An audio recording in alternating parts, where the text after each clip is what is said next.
Jacqueline will be speaking to that in a couple of minutes. Hello, everyone. I am so pleased to see this turnout. I'm really grateful that you're here and that there is such incredible interest in this event. Emily is really the one who deserves almost all of the credit here from the Dalhousie Student Union.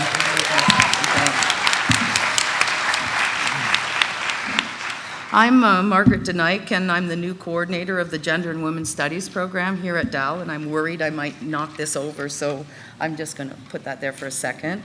And I'm on faculty in the Department of Political Science here, as is, and in fact, anyone in the Gender and Women's Studies program is based in some other faculty. It's an interdisciplinary program. The event this afternoon is truly collaborative. And it's a collaborative project between the program in Gender and Women's Studies and the Dalhousie Student Union, thanks, who have been amazing and incredibly effective in bringing this event to you. From providing this venue here in the first place for us, to creating Facebook presence and webcasts, through to keeping the media on their toes. So thank you, Jennifer Nowoselsky, a member of the DSU executive who will be on our second panel, for taking this on, and to Emily Davidson once again, who's the staff who has really made this happen. We'll be following the format that's similar to the one that was held at the library last week, a week from today, and in part as a sequel to that. And that is with the aim, though, of expanding and extending the conversation that we're having as an ongoing dialogue among students, faculty, and support service providers. We have the room until 4 o'clock or so, and we'll aim to take a 10-minute break about midway. We have gone with this arrangement to work around student and faculty schedules and to accommodate classes that are typically scheduled on Thursdays from 1 to 2:30 and or 2:30 to 4. And that way those who have classes can choose to come either to just half of it or to make it to their classes if anyone needs to leave at 2:30. There'll be 2 panels of 7 members, both of which will include students, support services providers on campus, and faculty from either Dal, St. Mary's University, or Mount St. Vincent, who work in the fields of gender and race studies and critical cultural analyses, and or who are engaged in the promotion of equality and professional ethics. The panels will be switched at the break, and you will have a fresh set of voices and perspectives to kick off the discussion, which will begin promptly again at 2:30. I'll be moderating this discussion and keeping my remarks as brief as possible, taking the 2 minutes that will all be granted here, to allow as much time as possible for many others in this room to speak. And that's really what the spirit of this event is about, is to encourage as much engagement from the audience as possible.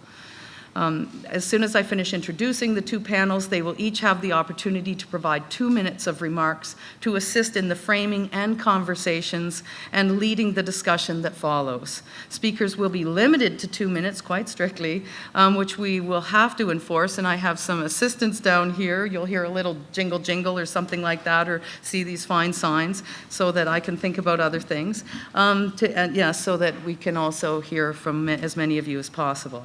As this event is being recorded and webcast live, you will need to make sure you use the standing microphones in this room. We will also have students who will be taking questions through Twitter or Gmail, and for those who are joining us electronically or virtually, and the students who have been working in all of the aspects of this are 3 right down here, and thank you. Emmeline, Colleen, and Emily for doing this. They've put the hashtags up here that they're encouraging those to use. For those participating online, you can send your questions to them to misogynyforum, if you can spell misogyny correctly, at gmail.com, or tweet using the hashtags that they have put up there for you. Okay. The aim of this forum is to facilitate an open discussion that allows us to both step back from and move forward from the events that have riveted our community over the past month. And if we include the rape chants at St. Mary's and UBC, and really every one of our campuses, as we know, it's easy to always look elsewhere, then we're talking really about what has riveted our communities for over a year now. By this I mean that one of the interests of many of us who have been organizing or participating in this event has been to shift the attention, however slightly, away from the dentistry students' Facebook ordeal to broader issues for which their remarks or postings are just one of many snapshots. That is to say, to the social, cultural, and institutional circumstances, conditions, and cultures that make such an extraordinary exchange of sexism at all amusing to anyone, or as is once and at once so ordinary and so common in our communities. Or what it is, as one of my colleagues has put it, that has made it safe for such clubs and such exchanges to exist so comfortably and for so long, not just in this particular instance, but in all sorts of forms and places in all of our lives. Deeply imbricated as it is in forms and expressions of racism and race thinking, heterosexism, and socioeconomic discrimination, sexism in general, and misogyny in particular, continues to plague our communities, residences, and campuses. Rape cultures, for that term, of pervasive disrespect and sex-based discrimination, wherever they exist, make all of these places unsafe for women and uninhabitable and hostile to sexual minorities. And this cannot and must not be tolerated. Those who have collaborated to pull this together for us today take as our starting point not only that it is high time to put an end to misogyny, but that the work of doing so needs to happen at all levels and all corners of our communities and institutions, engaging all of our initiatives and activisms, policies, services, committees, practices, be it in frosh orientation sessions through to our classrooms and our virtual and digital worlds, in all their conduct and all of their content. The creation of a culture of respect requires an ongoing conversation, making use of creative, critical analyses, strategic reviews of priorities and resources needed to effect the sea change that is both desired and required to change how we think, see, act, and speak in advancing equality and cultivating cultures of respect. While so much energy to that has been singularly focused on what should or should not happen to the men who are caught in the dentistry ordeal, this forum and initiative has as its focus what we could or should take from such experiences, beginning with ensuring greater support for the Equity Office and the sexual assault support services and counseling services that deal with this kind of thing every day, for extending care and credibility to those who come forward, to be believed, to be taken seriously for a change, and to creating cultures and communities and institutions that make such events and such experiences unthinkable in the first place. With respect to moving forward, and this is really my last point, one of the most striking things about all that has been said and done in the past year and month is how far and wide this focused conversation has gone, how many people have started talking, and how seriously and attentively thousands of individuals within our campus communities have been about sexual harassment, sexual assault, and frames of accountability and ideas of justice, and not as a joke. There has been sweeping momentum, strong enough and hopefully swift enough to suggest the possibility of a cultural transformation, a tidal shift for which the waves and generations of feminist, human rights, and equality advocates and service providers for decades have been formulating. Our aim is to engage everyone in the challenge of harnessing this momentum to enact the cultural and institutional transformations that are only barely underway, and that we do this until we make it self-evident that this is not a place where sexism, nor racism, nor any form of systemic discrimination can thrive. At that, I'm going to introduce our panelists, who each have 2 minutes of their own, and then the rest of the conversation really will be turned over to you. We have a number of questions that we have brought. We have other questions coming here, and I'm hoping I'll be able to see in the dark, despite these bright lights, to take questions from the floor. Okay. So beginning, and we're going to speak in the order provided here. First off is Jacqueline Warwick, our former coordinator of the Gender and Women's Studies program and professor of musicology here at Dal. Jude Ashburn, the outreach coordinator at the South House Gender and Sexual Assault Resource Center. Afua Cooper, professor of Black Studies and of Sociology and Social Anthropology. Judy Haven, did I get that? Yes, I just don't see you here. Professor in the Department of Management at St. Mary's University. Jacqueline Skiptunis, the Vice President and Academic and External of the DSU. Marjorie Stone, the Professor of English and Gender and Women's Studies at Dal. And Marnina Gonick, the Canada Research Chair in Gender Studies at Mount St. Vincent. So welcome to our panelists, and we look forward to hearing from you.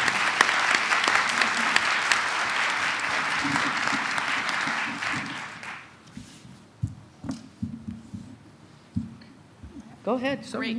I believe I have a dispensation to speak for a couple of extra minutes just so I can contextualize the video I showed you before we officially began. And I want to stay at the outset, make it very clear that I am not trying to single out this genre of music as creating misogyny. Please let me see some nodding heads so you understand that is not what I'm trying to do. I do, however, think that this particular song and the accompanying video employ misogynist strategies in a specific way that is pertinent to the conversations I've been having around campus for the last month. And so I do think it's relevant to our discussion today. Okay, so Playin Skills released this song, Literally I Can't, featuring Lil Jon, Inertia McFly, and Red Foo last November. All of these artists are well established in the music industry. Playin Skills are Grammy Award-winning producers. Red Foo is an established artist. He's actually the son of Berry Gordy, the founder of Motown Records, so certainly has tremendous social capital in the music industry. This song has flopped commercially and been criticized for its misogyny, something that gives me tremendous hope. But I do think it's relevant to talk about what are the strategies being used here. Why do I call it misogynist? Hopefully that doesn't require too much explaining for those of you that saw it. The song features, and the video feature, a group of young women who are depicted as spoilt, whiny, uptight, annoying, going to a frat party, peopled strangely by men in their late 30s and early 40s, and sort of representing this idea that because these women won't obey, won't comply with commands, they are treated with contempt and really quite aggressive hostility. And I feel like that is contributing, connecting to the kind of strategies that we see used to create a climate of hostility and contempt and resentment towards women in certain areas of the university and generally across university culture. So that's what I see happening in this piece. Now, as a trained musicologist, I feel qualified to tell you that this is just not a very good song by any measure, and it certainly doesn't represent the best work that any of these artists can do. So I think it's highly significant that they all thought, a tremendous amount of money and energy went into creating this piece. There clearly was the hope that this was going to become a sort of a party anthem, that this was going to become another big hit. They researched, this is an industry that does tremendous, very careful, cautious research about market demographics, and they thought they could aim this at a market that would embrace this as their party anthem of 2014, 2015.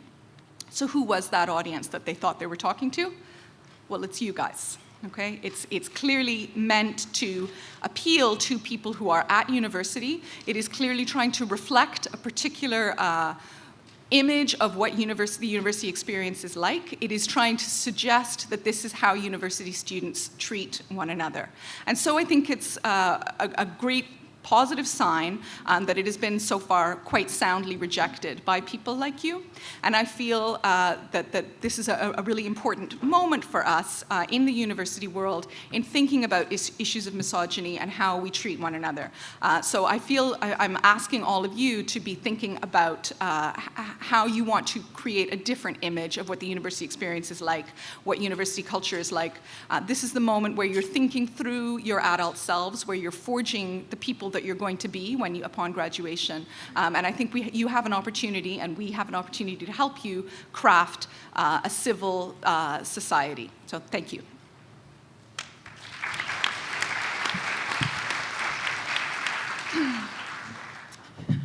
Hey everyone, I really can't see past these lights, so I'm going to pretend like I'm looking at you, but...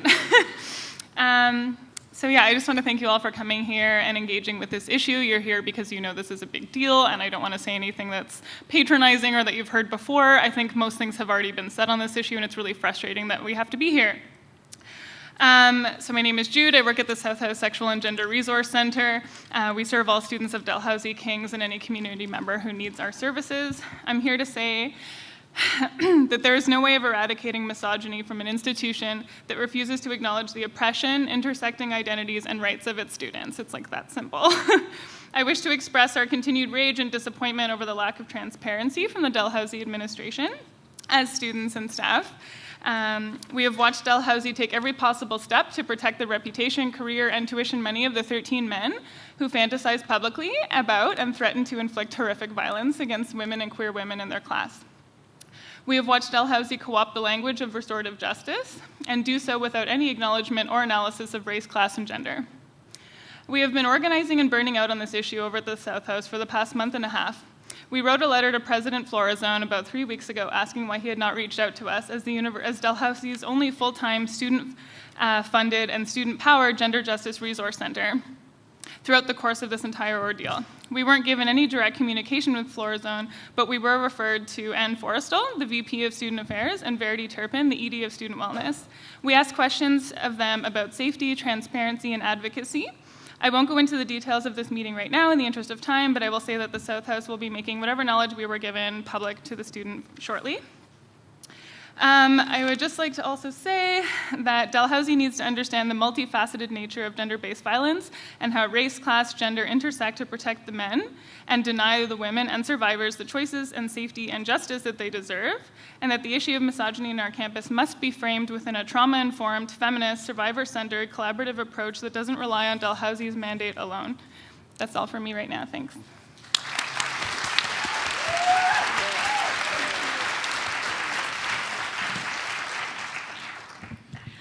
Hi, everyone. Misogyny cannot be understood separate and apart from other forms of discrimination. So I'm asking all of us to not just consider, but also use and apply an intersectional perspective as we approach this issue. In this postmodern global hypercapitalist moment, misogyny is linked to racism, forms of religious discrimination, classism, homophobia, etc. If we apply a racial lens to the dentistry situation at this institution, I'm sure some would say this would not be relevant as all those involved are perceived to be white, and whiteness is unproblematized. Whiteness is not raced, and because whiteness is not raced, we can have the luxury of talking solely about misogyny. Misogyny means the hatred of women, or to be more specific, their womb. Let us pause for a moment and consider this. What if the persons involved were not white? What if, say, all the women were black and the men were white? Would it have come to this? Would we have heard about this? Or another scenario. What if the women were white and the men were black? Would we have heard about it? Or would there be such a push to save the men's careers? When race is introduced in whatever equation, the dynamics change. When gender is applied to our understanding of racial situations, then we get a different reading as opposed to the strict and separate dichotomy of race and gender. But I'm jumping ahead of myself. What I should have said before this is that black females at Dalhousie and elsewhere have undergone and experienced various kinds of misogyny and racist misogyny. This is not just a quote-unquote misogynistic culture at Dal, but a racist one as well. Since the past 3.5 years that I've been here, I've witnessed and experienced myself several incidents that were raced and gendered.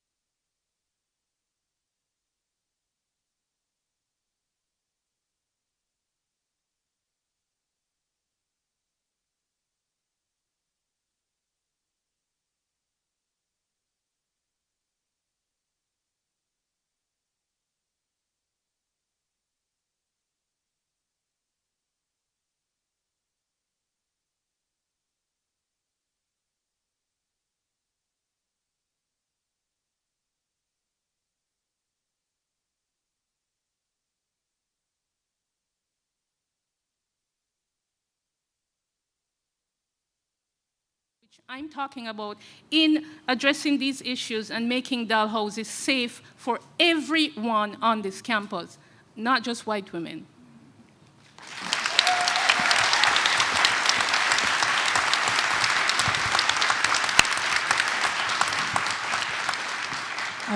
I hope this works. Yeah, it does. First, I'd just like to congratulate the Dal Student Union, and particularly the executive members that have been pushing this agenda forward. And I'd like to thank the Student Union for hosting this event here in this really good hall so that hundreds of us can participate. I want to know what we can do. I'm suggesting here in the next 4 points a method to change this culture. I want to change the channel from looking at the ethics of what the males did and for what the dental students were all up to. We could maybe talk more about these, but here are some solutions, or possible solutions. On media, one, on media, television interviews, on platforms and political meetings, at any presentations, if there's no woman speaker, then the event does not take place. The interview is foregone, the political meeting is cancelled. One cannot get around the rule by using a woman as an MC. That's merely window dressing. Second, any sports team, group of students, or social club, faculty, where one or more of the members is sexually assaulted, verbally assaulted, sent out tweets, anything misogynist at all, these people get banned from the university and from acting at the university for 6 months. Any person in public office, if found to have engaged in harassment, assault, or other forms of misogyny, such as the 2 Liberal MPs who their allegations are unproved yet, they must write a letter, an open letter, to apologize to the women that they targeted. Also, women get to speak first. In classroom discussions, in question periods, and at public events, men should not be allowed to monopolize these forums. I think that I'm doing this right now in my classrooms, in the management department. Women get to speak first. I think that that is a primary issue that we actually have to look at, how we do question and answers, and we can start today. Thank you.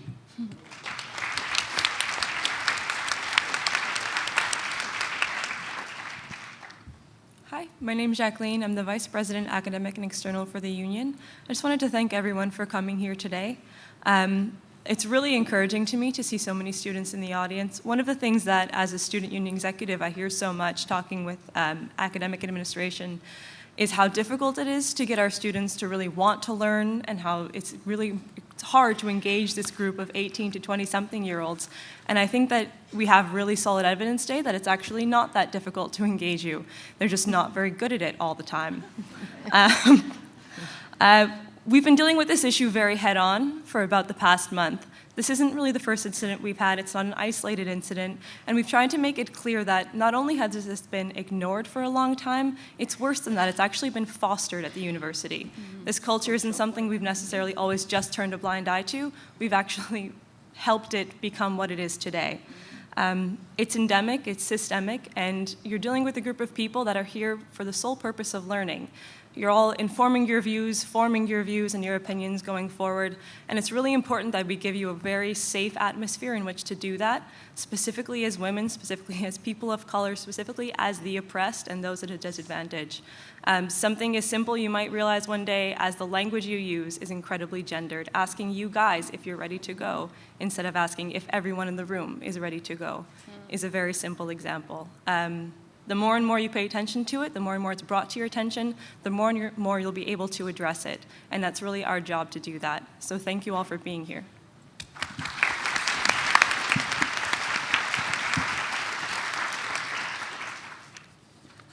I'm going to ask, what can we learn from past controversies around sexual and discriminatory harassment at Dalhousie? The 1980s brought the establishment of the sexual harassment policy led by faculty members like Susan Sherwin, student groups, the Dalhousie Women Faculty Organization, and many supportive male faculty and students. It was a long struggle, even at a time when the 1984 Killam lecture series titled Feminist Visions filled the Cohen with 1,000 people plus a night.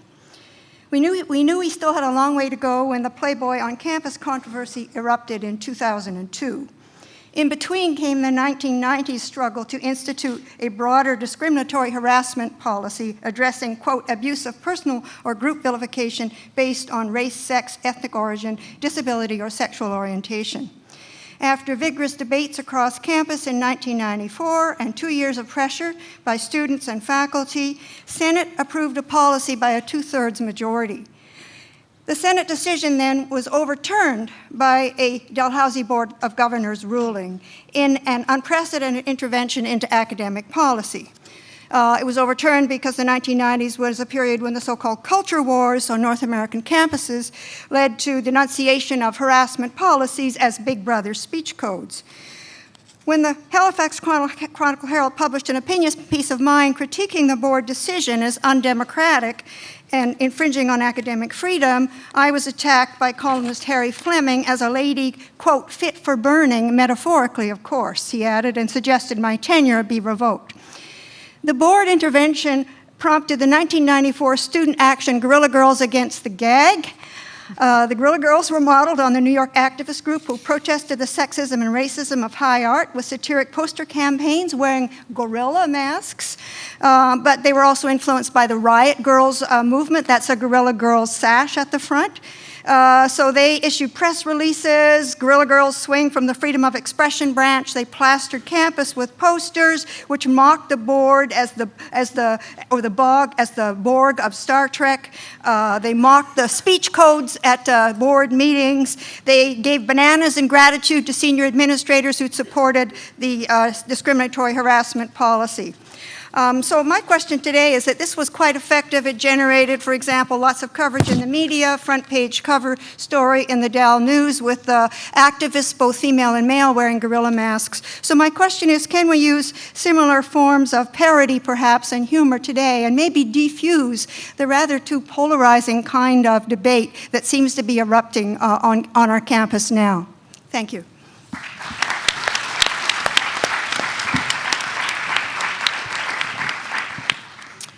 Hi, I also want to thank the organizers of this really important event. I'm very appreciative of being here.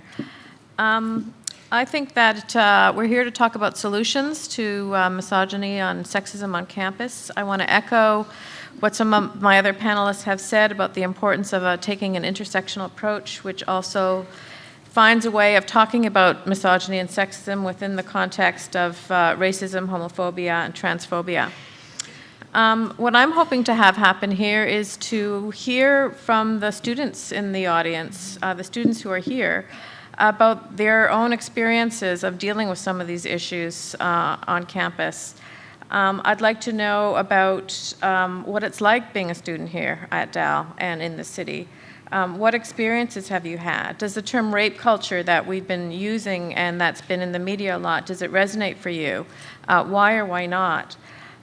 We hear about hookup culture. What is it meant to you to participate in it? Are there consequences for not participating in it?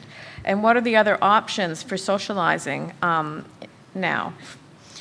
I have a number of other questions that I hope to have a chance to talk about.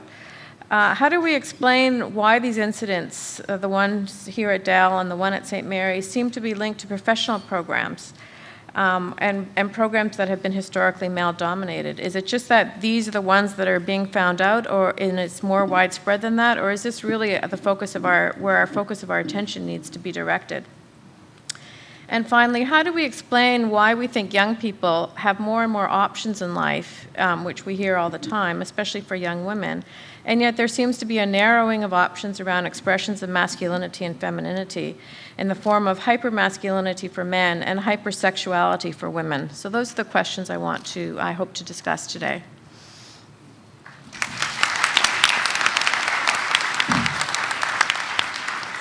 So we'll begin with a question and answer period. Now anyone in the room is welcome to come to one of the two standing mics.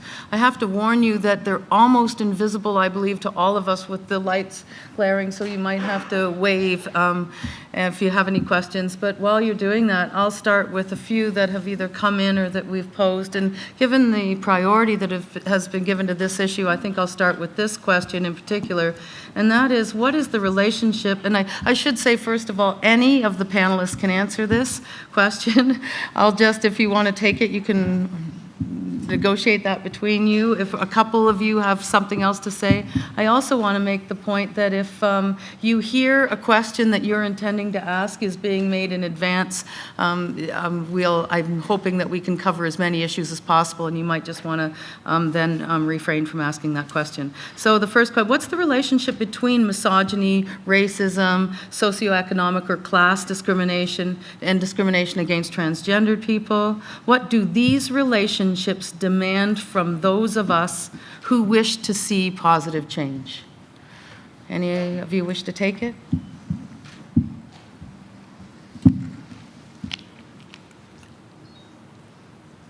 No, not none of our panelists are. I can go to another one. I'll let you think of it. Okay. Is this a distinctive moment? This is one of my favorites.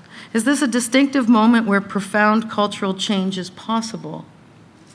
What have we learned about the status of women training in traditionally male-dominated professions? Thanks, okay. I'd like to think that, yes, this is a distinct cultural moment.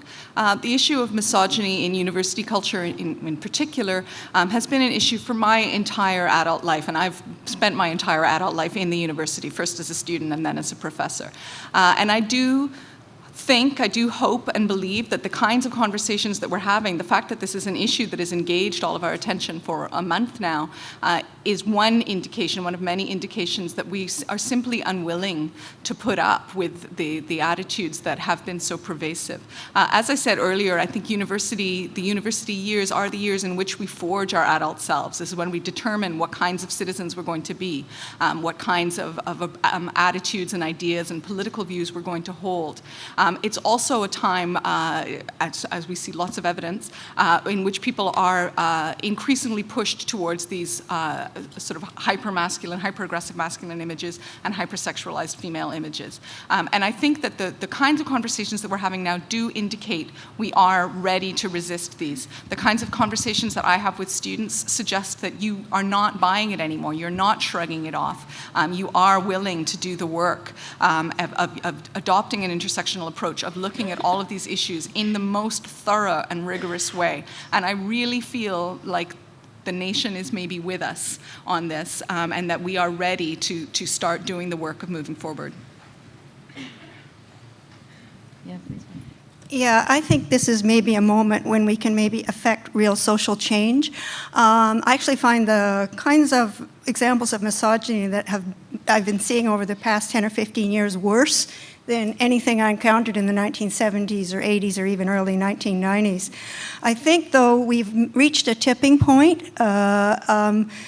If we contrast the response to the dental school issues at Dal with and the media response to those and student response to those, to the controversy over Playboy attempting to set up networks of representatives on campuses across North America. This really erupted on campus in 2002.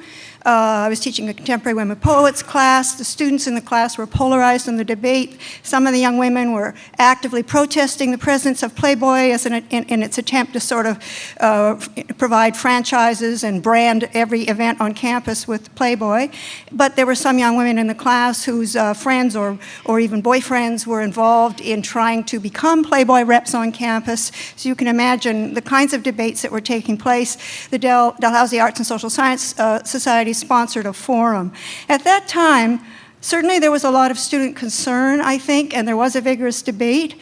But certainly the media coverage, for example, I went back and looked at some old email messages about this. The CBC coverage of this issue was extremely biased and very dismissive. They didn't interview those people on campus, both women and men, who were objecting to the Playboy presence or initiative either on the grounds of misogyny or female or gender stereotyping or corporatization of campuses.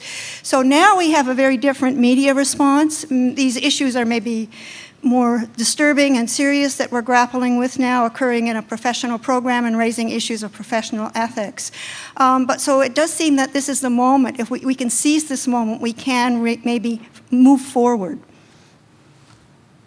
Thank you. Any others wish to speak to that?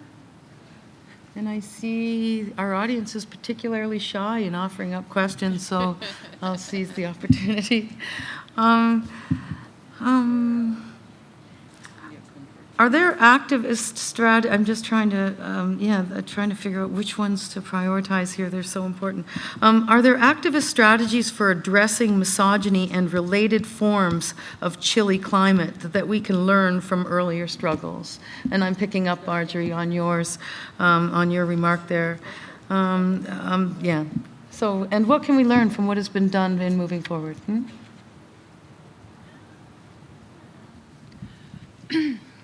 I mean, yeah, I think it's always really helpful to have like intergenerational discussions about which strategies are effective and what aren't. It's really interesting to see a range of like feminist organizers across like time and social location and community and struggle.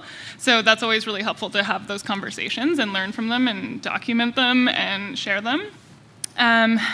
Effective strategies, I would say the only thing that immediately comes to mind is white people need to start unlearning their privilege and challenging ourselves. I think anyone who holds like privilege in this culture needs to seriously begin the work of giving up that privilege and learning how to live without it. It's the first thing I can think of. Yeah.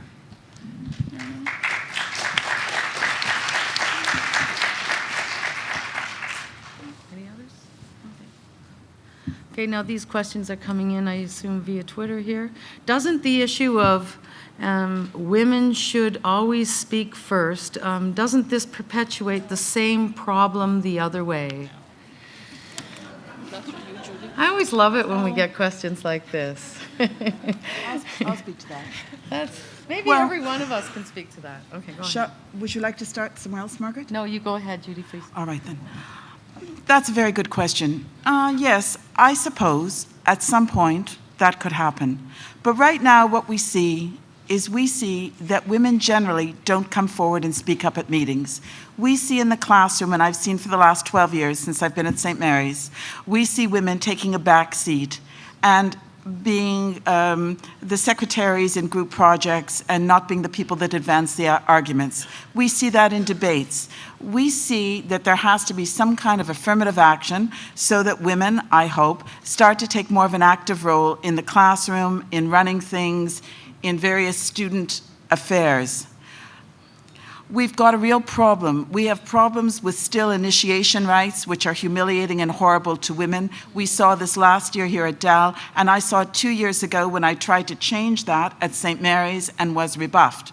I don't have time here, I don't think, to go into that, but suffice it to say that the women's volleyball team was doing an initiation. A couple of men were doing an initiation right in the public in the quadrangle at St. Mary's. When I tried to stop it, I was told I had no right to stop it, that the men ran this and the women just did whatever they were told on the sports team. So I would say that we have to take some kind of initiative now.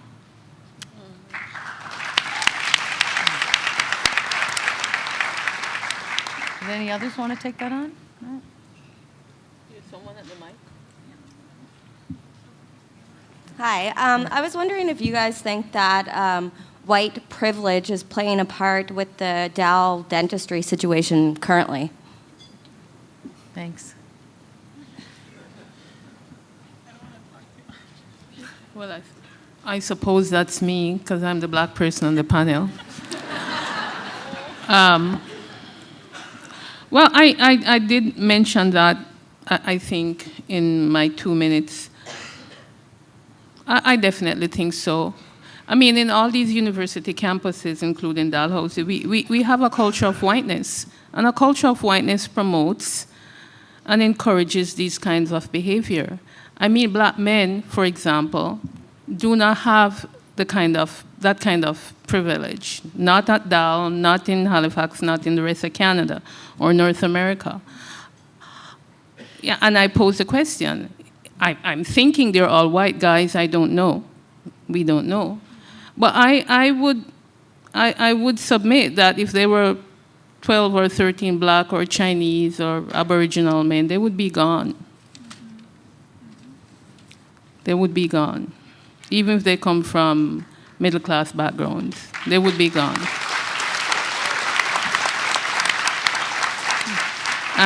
I'm not just saying this, because I want to say, when you look at examples across campuses, across the country, there's an incident of an African-Canadian man at this medical school who was accused of killing a cat.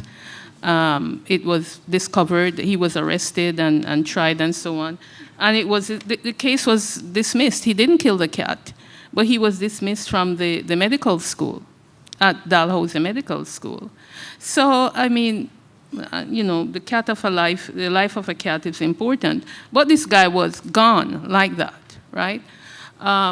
We have a lot of racist incidents across campuses. The Frosh Week, if we take Frosh Week, for example, one of the standard staples of Frosh Week across university campuses in Canada is the blackface. That's become a staple now. Every Frosh Week, whether it's Brock University last year or the year before, Université de Montréal or Queen's University, whichever, I don't know if Dal has been involved, maybe Marjorie would know this. But the blackface is a staple initiation of Frosh Week. But what do the universities do? Nothing. When black faculty, staff, and students cry out against blackface, we hear it's freedom of expression, it's harmless fun, etc., etc. But as black people on these campuses, every day we experience this. It's really humiliating. It's really sad. Like we feel we don't have a place here. Marjorie? Marjorie was going to speak. This was just in response to the question about was whiteness involved in the dental school.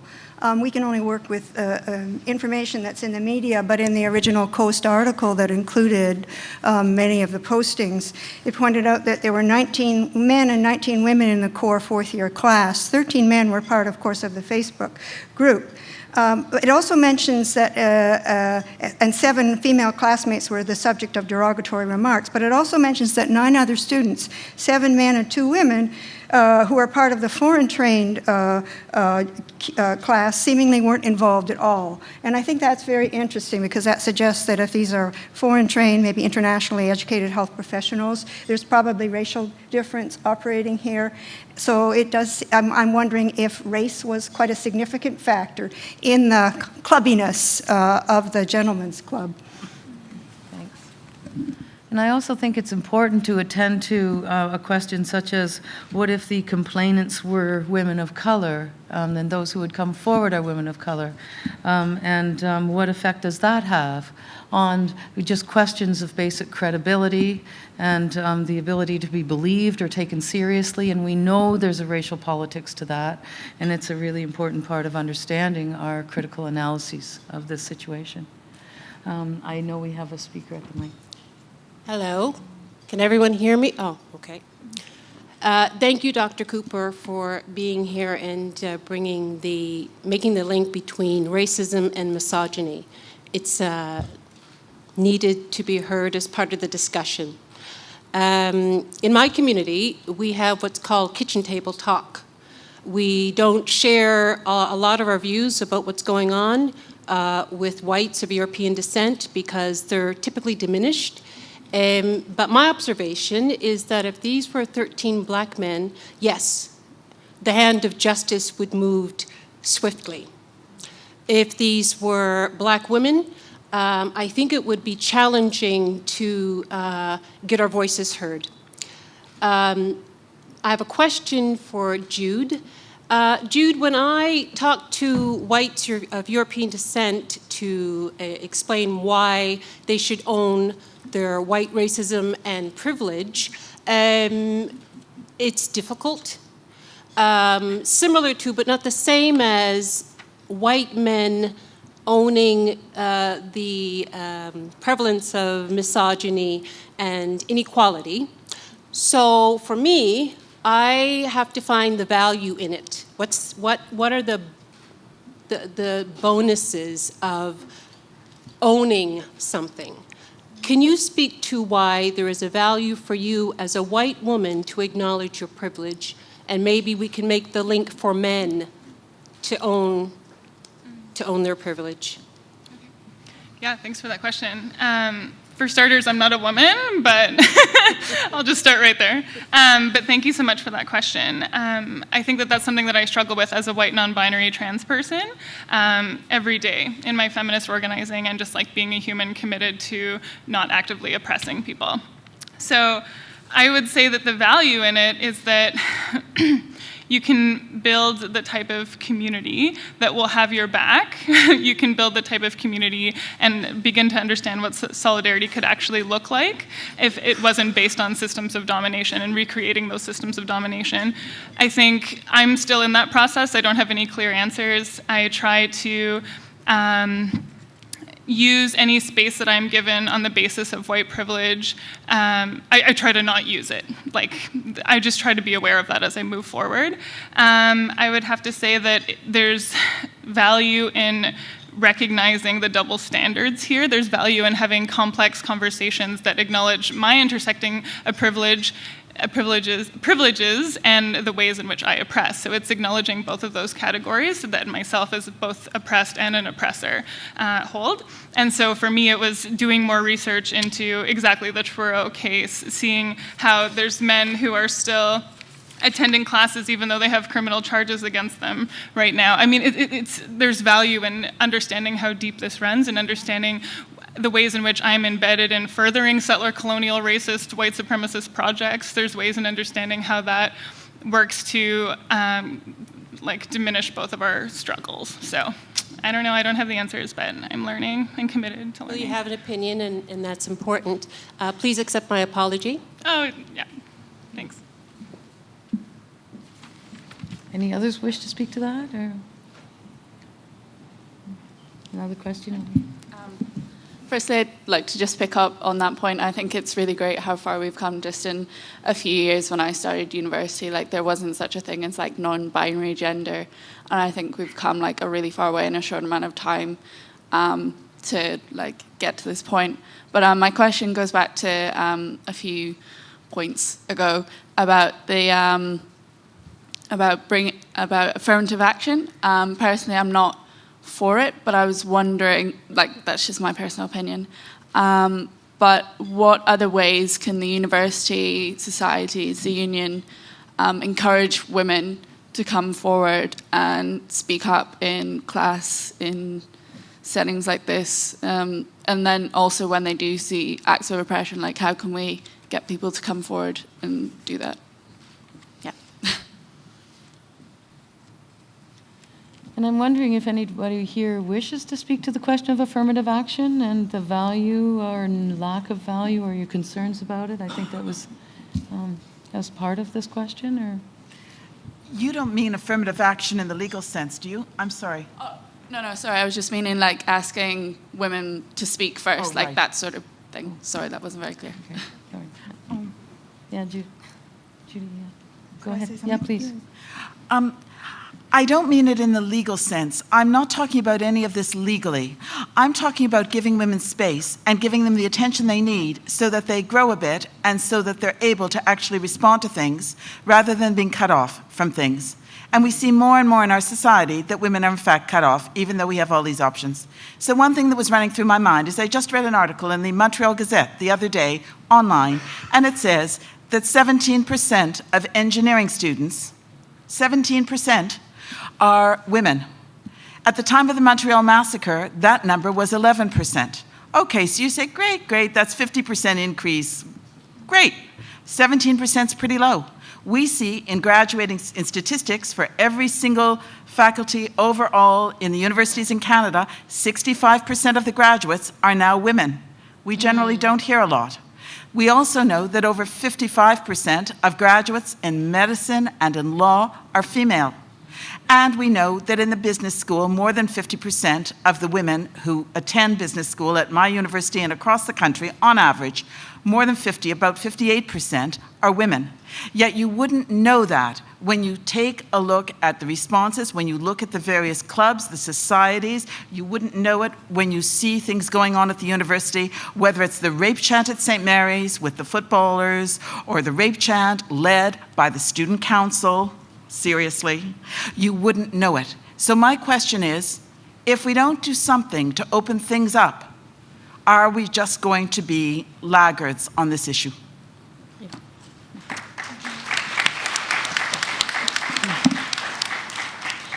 I also want to say that we have to take this opportunity to make what we have in terms of structural initiatives, make those things have teeth.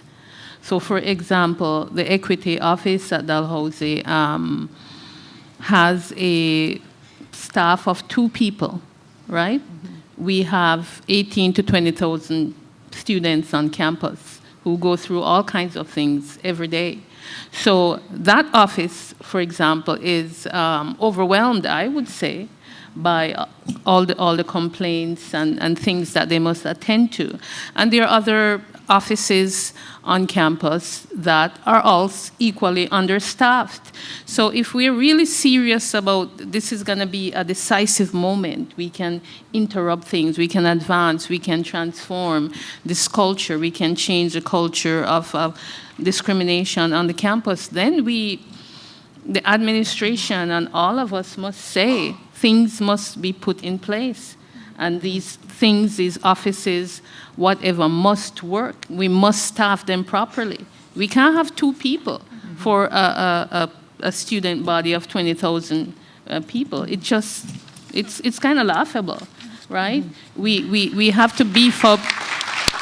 Thank you. We have to strengthen the resources at South House. Women on this campus face all kinds of, sexual discrimination, beginning right at Frosh Week to the rest of the year, right? Rapes and so on. So we have to make South House stronger. We're kind of here wasting our time if at the end of the day, structures are not put in place that's going to strengthen what we're talking about and advance the transformation in a positive way. Great, thank you. And Jacquie? I just wanted to pick up on the language of encouraging women to do things. I know from student perspective, student politics, a lot of the time when I don't speak up in a room, and a lot of times when I don't see women, female students, other students speaking up, for me personally, the response is always, you need to build your confidence. Why aren't you confident enough? You're not outgoing enough. Why aren't you doing it? You should be taking part. We're asking you to. And then at the same time, when I give an opinion, when I give advice, when I give an answer, it's very consistently questioned. And it doesn't just happen to me. It happens to a lot of the other women in the room, too. This is what I think should happen. And someone's like, oh, can someone else verify that? Yeah. And I can tell you that 99% of the time, the person who's verifying it is male. So it's not always that our confidence is busted. It's not always that we're just being kind of lazy and we're sort of just bitchy that day. It's that how many times is someone going to ask you your opinion and then say, that's lovely, thank you. Excuse me, man, can you please tell me whether or not this is right? So it's encouraging it, but by destroying, but by chipping away at the culture that's been created, by not fostering that anymore, not turning a blind eye to it and saying, let's keep everything status quo, you just get more confident. I think that's a really important thing to keep in mind, and as women, just, it's not you. Mm-hmm. Well, thanks. Thank you. We have a question over here. Thank you for your comment, Jacqueline, because I've also spent a good part of my life on university campuses, and I feel like that is the experience. I'm a recently graduated PhD student, and I have a question as a junior scholar for everyone on the panel about your experiences as faculty members. In addition to the troubles in the classroom, what about the academic culture that perpetuates exactly the kind of thing that Jacqueline is talking about? Because I've found, in graduate classrooms, in my own classrooms, as an instructor, I face that same kind of misogyny and sexism. And so, it happens in the classroom, but I feel like it's endemic to universities, whether it's, I think of that hashtag Dal hates women, or whatever university hates women. How do we fix that? How do we fix that? Because it seems like it's woven into just about every element of university campuses. Thank you. How do we fix that? Or do you want to comment on that question? Anyone? think there is, I really appreciate Jacqueline's points. There's a cartoon published in the mid-'80s, a satirical cartoon of a bunch of people in a boardroom, and a man is saying, "That's an excellent suggestion, Miss Triggs. Perhaps one of the men would like to make it." And going specifically, precisely to your point, that we often have difficulty recognizing the authority of voices that don't fit our notion of what authority is. Now, I say this as someone who, as you were saying earlier, I am in many ways oppressed and in many ways an oppressor. I have certain amounts of privilege that give me authority and respectability in certain contexts, and in other ways I'm regarded not as an authoritative figure. So that's something I'm constantly negotiating. In reflecting on the privilege that my whiteness, my middle-class accent, and my age and my position give me, that's something I think about all the time. And I reflect always on what I learn, what I benefit from as a listener. Sometimes the most positive thing you can do as an activist is shut up and let someone else speak. And I think that's something that I'm learning about always. So to go back to the question earlier, like what can we offer to men as an incentive for giving up their masculine privilege, for always being the one to speak first? Maybe that's something that I can suggest, that there's a lot that I've learned in not being the one speaking, in not being regarded as the authority. Marnina. Yeah, I want to pick up the question here about being a young faculty person and suggestions. I will just share that when I was a junior faculty at a university, not in this country, but in the U.S., it was the department chair who was the major problem in terms of how he dealt with women and particularly the young new faculty. So my suggestion would be find a mentor, find a feminist mentor who can walk you through some of the challenges of dealing with this stuff. One of the things that I ended up having to do or wanting to do is to bring this mentor along with me to any meeting that I had with him, so as to discourage him from inviting me to sit on his lap while he was looking at his computer, and he wanted me to see something that he was looking at on his computer screen. So those types of things, I found it very disconcerting at the time. I don't think I really had the tools to deal with it, but I did find that having this feminist mentor with me and encouraging me to how to address it was an absolute lifesaver. Marjorie. Listening to Jacqueline, I felt like I was back, actually, when I was a young woman faculty member, and we had exactly these kinds of conversations. There were studies that showed that exactly what the cartoon you mentioned referred to, that if a woman made a suggestion, it wasn't picked up at a committee or a board meeting unless a man in the room seconded it, and often it would then be seen as being made by the man.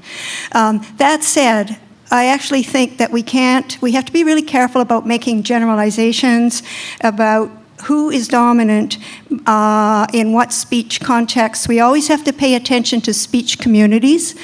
And different speech communities have different rules. Different people have a different feeling of security or power within different contexts to speak. I'd actually like to see, in the context of the debates that are going on now, I think it's wonderfully important that so many young women are speaking out. I see young women speaking out in ways that I never would have dared to as a young woman. So that's really, really important, but I also think it's really important to hear from young men. My sense is that there's a lot of young men who are very concerned about rape culture, who feel that there should be consequences in the dental school issue, but are concerned about attention being paid to the specific nature of speech communities. They're concerned about how they are being perceived as young men. So I think it's really important to have dialogue here between differing speech communities on differing kinds of privileges and who gets to speak first, when, and why. And having said that, actually, I'd not like to say anything more. I'd really like to hear more from students in the audience about answering some of the questions that have been posed, what you're experiencing, what you think can fix the problems that we seem to have with these policies that we work so hard to put in place, but they're clearly not working.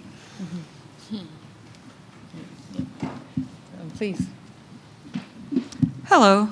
I'm a GWST student right now, and I'd just like to thank all of you. Some of you have been my professors. A few of you are my friends. Hey, Jude, shout out. But I think what's lost is that we're all in this together. Like, we're all comrades in this. I think that when we see a panel that's elevated in a stage like this, we forget that we will be called to be these people someday. We will be these professors, hopefully. We will be the people that are speaking in some sort of professional sense. I know that it's really hard, and universities are really in the spotlight in the last year. Carry That Mattress at Columbia University is huge. Halifax is in the spotlight with Rtea Parsons. I remember 2 years ago we got called the Steubenville of Canada, so that's not great. If you don't know what that is, I highly suggest looking it up. So my question is, first, one, not a question, thanks for being my elders and for, having so much wonderful things to say. My question is, how can we not only note that there is a culture of misogyny in society, but also on Dal campus and campuses in general? Well, it could be Dan's campus. You never know, guys. And how can we reach people that don't know that they not only have privilege, but also have the privilege of not seeing that these issues affect us all in a lot of ways? Thanks. It was like a lot of questions, and I apologize. I'm kind of a rambler. And I did want to say you are being called on. Not one day, it's right now you're being called on to participate in this conversation. Others? Or can I throw a couple things into the mix of what has been put here as well? Because we've received, and so we'll treat this, in fact, I'll add a couple questions because for this panel, to cover a bit more. 3 or 4 questions have come in that are related to this last conversation. How do we get more men engaged in this issue? Is one of them. How do we respond to or include the claim that the Homer Simpsonification, haven't heard that word till now, of the male identity, that is the portrayal of men as idiots, causes misogyny? And I'll add one more so that you can pick and choose. Are we generalizing the male community on campus when talking about misogyny? And do you feel that is fair? They've just come in via Twitter. So there's 4 on the floor for anyone to seize upon. Yeah, Jude. I have some feels about that. I guess it's just endlessly frustrating to me as a feminist doing this work that I never have conversations about misogyny without at least what about the men question. I'm so burnt out on that question.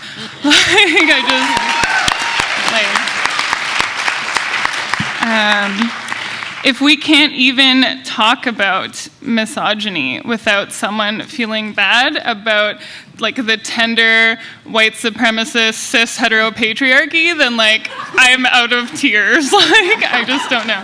But yeah, I don't know. I think that's all I feel about I think anyone who is not a cis, able-bodied white man has a stake in dismantling white supremacist cis heteropatriarchy. That's it.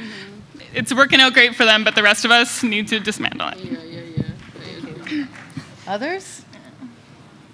Yeah, Jacqueline. I've had to be more PC on this whole thing the whole time.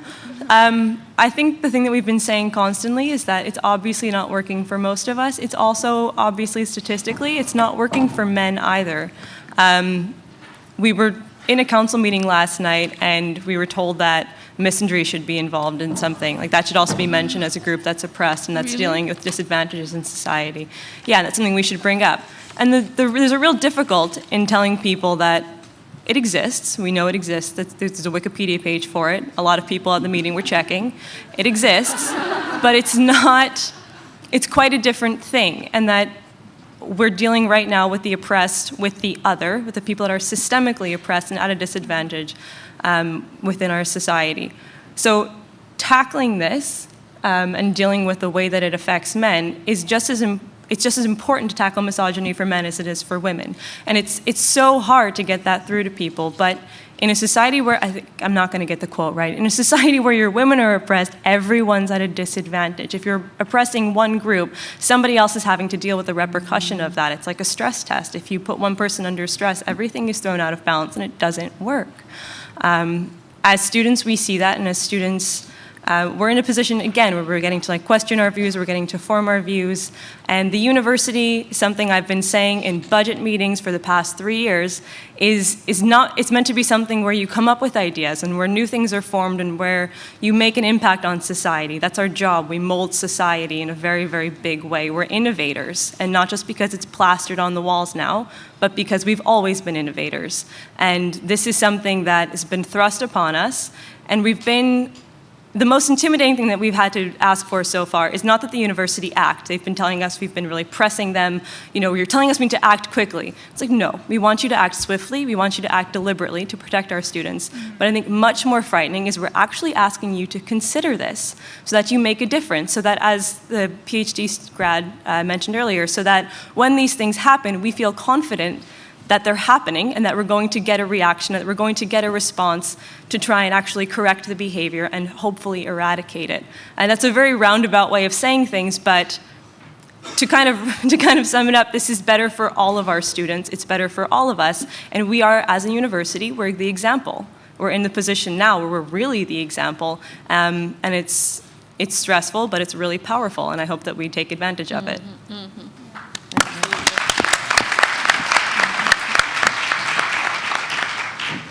This is just another point.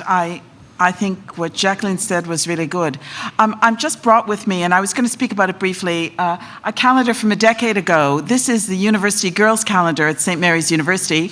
One of our professors in the business school decided it would be a good assignment for the class in the class to see who could make the most money from a class project. And this particular man, who was one of my students too, I was teaching him an elective, decided that what he would do is photograph and make a girly calendar, and he won the prize because he made over $4,000. He made over $4,000 with the sales of this calendar, and I was one of the people who bought it. I mean, anyone can come and take a look afterwards at this calendar. But the interesting thing was, he made money off these young women, but he didn't pay them for the photographs or for taking their pictures, yet he made this money. So when I think about that, and I think about the tremendous advantage many of our students, some male students, take of women students, this might be a very small case because nobody was really hurt in this case. But what really hurt was that the administration then moved quickly to make sure this wasn't sold on the campus, but there was no discussion about why it happened, whether it was a good idea or not, making an example, trying to figure out why women shouldn't be posing in these kinds of things, why people should be paid for their labor. All of these questions were just driven underground because it was clear that no one was allowed to discuss this, and this happened a decade ago. So it's just worthwhile thinking about the fact that maybe things have changed a bit, but when you see this kind of thing, we know over decades and decades, this is a minor thing, but a thing that's going on. Hi there. I just want to say I'm really happy that I came out today because I heard so much about this, and I just wanted to get an amazing panel here. Like, you guys gave me an amazing perspective, and I think just to see, just take a look around, just take a look behind you if you're sitting down, how many people are in this room right now listening to this. This is amazing. This discussion has gone so far, and I just want to say I feel so almost stressed by all the issues that are around us that I was not ever really aware of, and really understanding the depths of it. And what I would love to see, I think, for support for a lot of us that are feeling perhaps the same way of the stresses that are above us and facing us and how we can go forward, I would love to see workshops put on by perhaps professors or conferences like this, because look at the turnout. This is amazing. People really care. We can make a difference, and like many of you have touched upon that, and I would love to see that. I don't know if you guys can touch upon maybe possibility of South House hosting like a workshop for everyone to come out, male, female, all genders, binary, include everybody, because it's important to look beyond that, right? And have the conversations continue forward past this moment. If you have anything to talk about that. Well, I agree with you. I know that last school year rather, when we had the grad house issue, one of the things that was suggested by the Equity Office and some faculty members was to have a teaching at the beginning of the school year where new students would be able to come out and participate at these teachings and workshops. Never materialized. And, so I lost hope over that. I'm hoping that we can use this opportunity, that what's happening now, is a great opportunity for us to move forward and to do some of those things.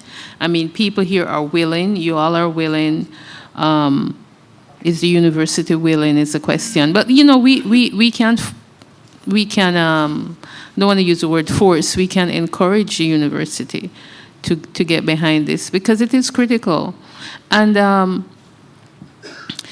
it's, we've all been talking about this, but it is so important. When we talk about women, when we talk about men, trans people, to really throw in or to have the consciousness of race. Because, sure, one of my colleagues is doing work on the whole equity issue and faculty members, right? 30, 40 years ago, most of the people who were teaching in universities were white men. According to my colleague, the work he's doing now, and that's Howard Ramos from SOSA, we have achieved parity in terms of women being tenured faculty, right? All across campuses in this country, with the exception of some faculties like computer studies, which is about maybe 12% of the faculty are women. But when we break down what is this woman or who are these women, then we look at a different picture. We see a different picture, rather. At Dalhousie University, how many black professors do we have? Why aren't there more black professors at Dal? Why aren't there more Aboriginal professors? So in this female cohort that has achieved parity, right, it's like 99.9 white women. And we just have to be conscious of that. So why aren't there more black people at the lower and senior levels of administration on this campus, at St. Mary's, elsewhere across this country, right? We are the black graduate students on this campus and other campuses across this country. Why don't we have more black judges and lawyers and so on and so forth? These questions seem, elementary, but they're so critical. So when we throw in other ingredients, just to give you an example, when the Dalhousie dentistry issue broke, someone said, and this was thought, well, we've been talking about this, not specifically misogyny, but we've been talking about various kinds of discriminations on campus. No one paid us any attention. The person said, I'm not really even interested in this because they don't care about black people. They don't care about black women's bodies, so why should we be interested in this as a black community? Of course, the black community is interested. When this thing happened, I was so distraught, I felt like I should quit my job because it was just so awful to think that you work at a place that this thing happens, and not only happens, but there seems to have been barriers set in place for justice to happen, right? So it's we have been crying out in the wilderness for the longest while, and no one in power seems to be taking us seriously. I just want to keep hitting at that, because who are women? Who are women? When we say the women, what do we mean? Who are we talking about, right? And who are the men, too?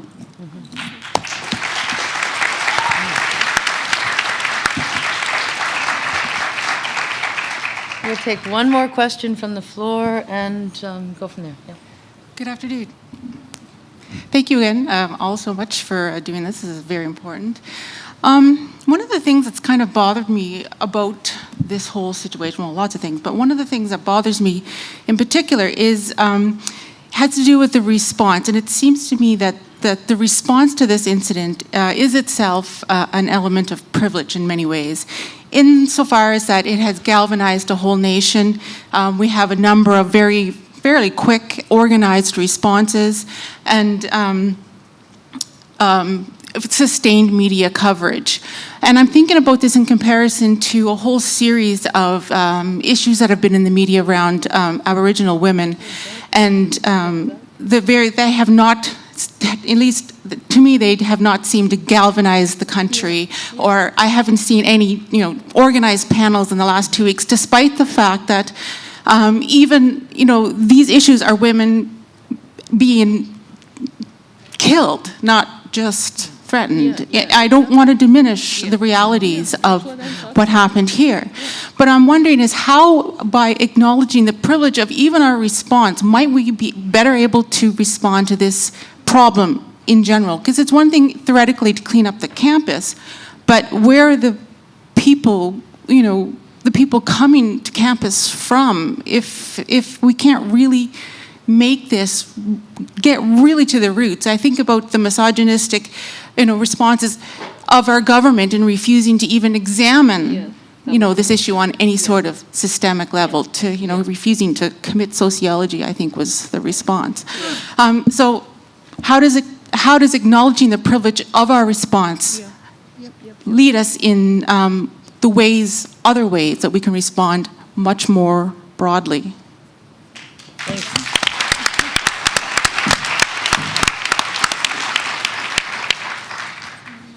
Does anyone want to take that? We have a couple minutes. I'd like to respond to that, and thank you for bringing up what is happening to Aboriginal women now as we speak across the country. It was actually in my notes to bring up as well. The articles in the paper in the last week have suggested that Aboriginal women in this country are 4 times as likely as women in the general population to be subjected to violence. And I think it's quite right that despite petitions, there was a petition we were circulating on campus last year to call for a national inquiry. Despite repeated calls for a national inquiry, nothing's being done at the national level. So I actually think the idea of having workshops is very important, but the workshop should not just be inward looking to the Dell campus and this particular issue. They should be outward looking and connect what happened on the Dell campus to the kinds of things that are happening in the broader society, with particular attention to the kinds of experiences of women of color, whether Aboriginal or Black or other women of color in the country. Yep, thank you. Thank you, Marjorie.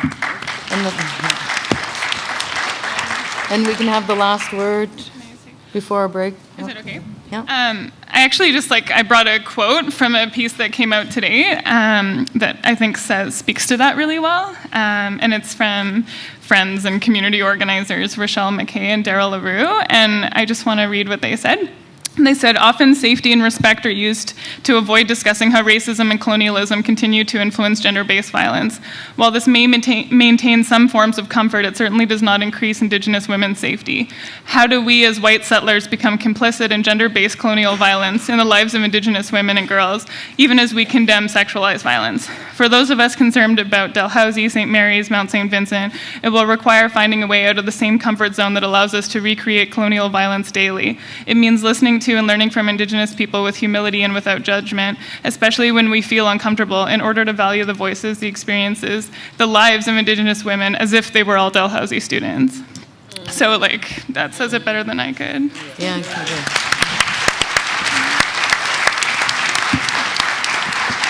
can. Okay, so as promised, we're going to be taking a break now, and we're going to reconvene with a different set of panelists. Can we please thank our panelists?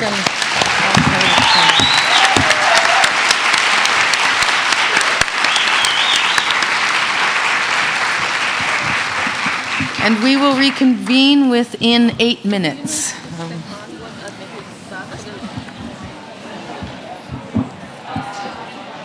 Thank you, everybody. It's going well.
Our forum.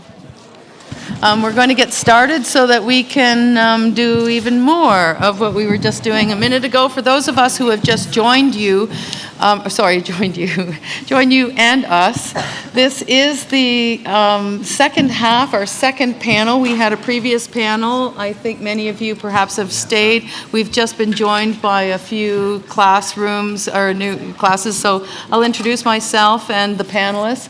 I'm Margaret Denike, the coordinator of the Gender and Women's Studies program here at Dalhousie University and on faculty in the Department of Political Science.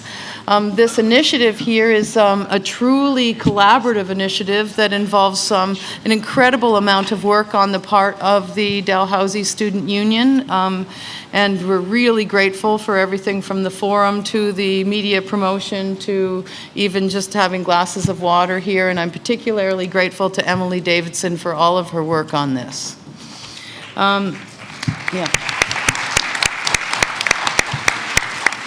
Although it's relatively, and I'll tell you what the process is. Each of our speakers who are so keen to speak,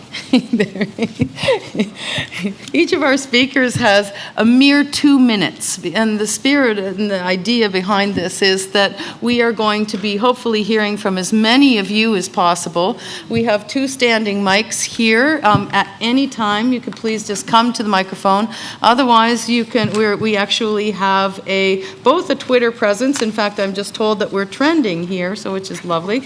Amazingly. And that is not Dalhousie Hates Women, as we know, but Dalhousie cares a lot about the culture that we're trying to create and participate in building here. For those who have any questions, and they're being brought up to me, I have many more than we've been able to put to our speakers. You can send your questions to the Gmail address, Misogyny Forum, that's MISOGYNY Forum, one word, at gmail.com. And of course, you can tweet on our trending hashtags here. Our speakers, I will introduce them, then they will speak for 2 minutes, and the rest of the conversation will be in your hands. You can either send questions up through here or go to the mics, as I've mentioned. Our first panelist, and I'm going to introduce them this way, and they will speak in this order. Brian Noble, who's a professor of sociology and anthropology here at Dalhousie. Letitia Maynell, professor of philosophy and gender and women's studies here at Dal. Jacquie Gahagan, the professor of health promotion at Dal, and a leader in gender-based health promotion and ethical education. Had to say that only because I've seen so many of her initiatives lately, and I'm hoping we'll have a chance to hear lots about that as we talk about how we're moving forward. Sarah Swanson from the Native Post-Secondary, she's the Native Post-Secondary Liaison at the Native Counseling Unit. Chike Jeffers, professor of philosophy here at Dal. Ellen Taylor, who works with the Avalon Sexual Assault Center. And finally, Jennifer Nowaselski, the president internal of Dalhousie Student Union. Please welcome our panelists, and they'll take it from here. Go. 2 minutes. Okay. Good afternoon, everybody. First of all, I want to apologize to all the women in the dentistry school who it looks like we let down. I want to send out an apology to all of them, and I hope we can do better. As some of you may know, I'm one of the 4 members of the faculty members who put out the complaint under the Code of Conduct. And I want to honor the 3 women colleagues who worked so hard with me and made me learn to how to provide women with a safe and secure environment, an option to find a safe and secure environment on this campus. I want to thank all of them.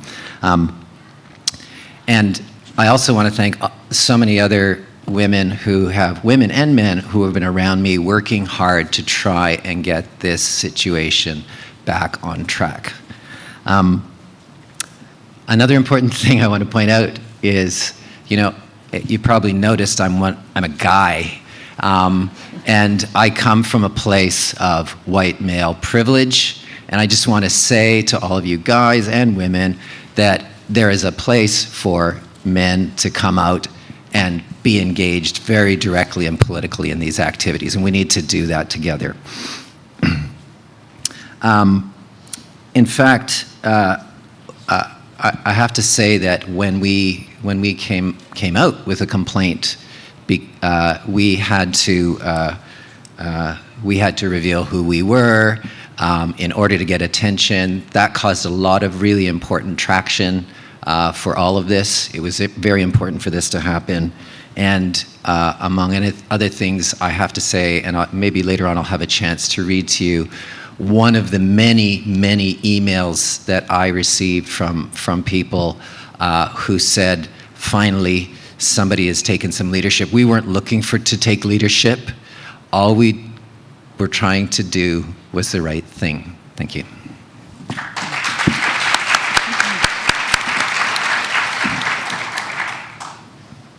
Hi, thanks everyone for coming. I'm going to take a very different kind of approach to Brian's. I teach a philosophy of sex and love class. My students are supposed to be here, but I can't see you if you're not, so you get a free pass.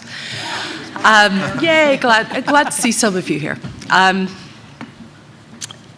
I think for many of us here, we come to this issue with our experiences, right? With the many different experiences of misogyny, of sexism, of homophobia, of its intersections with ableism, with racism. And there are just a couple of anecdotes which I'd like to share with you, which sort of identify to me ways in which we're living in a rape culture and how that works, right? I mean, I think everyone likes to think that rape is bad and you shouldn't do it. And yet, we have, particularly on our campuses, contexts where things like date rape are so common, are so very common. And just trying to understand how that works. So last year, in my sex and love class, around the topic of date rape, one of the male students in my class put up his hand and he said, "Do you mean to say that someone might rape someone and not know it?" Right? Yeah, I think that happens. And movements, there was a Don't Be That Guy campaign, I think it was U of A campus a few years ago. But don't be that guy means don't be a rapist. Of course, no young man thinks of himself as a rapist, but someone who, is just trying to get some and, didn't know that she didn't seem to mind. I mean, there's all these ways in which the way we think about sex makes rape possible. Another little anecdote that I'd like to share is from my first year of university. A young friend of mine, a guy who was seeing my roommate at the time, he came in one day, and the group of people we've been hanging out with, he's one of those group, or a member of that group, and he was really upset. He was really shocked. I mean, he had to kind of pull it out of him. And it turned out that he had just found out that pretty much everyone he knew masturbated. And we kind of said, well, yeah, I mean, people joke about it all the time. I mean, and he said, I thought people joked about it because nobody did it. And I do wonder, when you look at the jokes that normalize a rape culture, how much that kind of ambiguity, how much that strangeness makes possible the reality of sexual violence that we see on our campuses and so far beyond. Okay.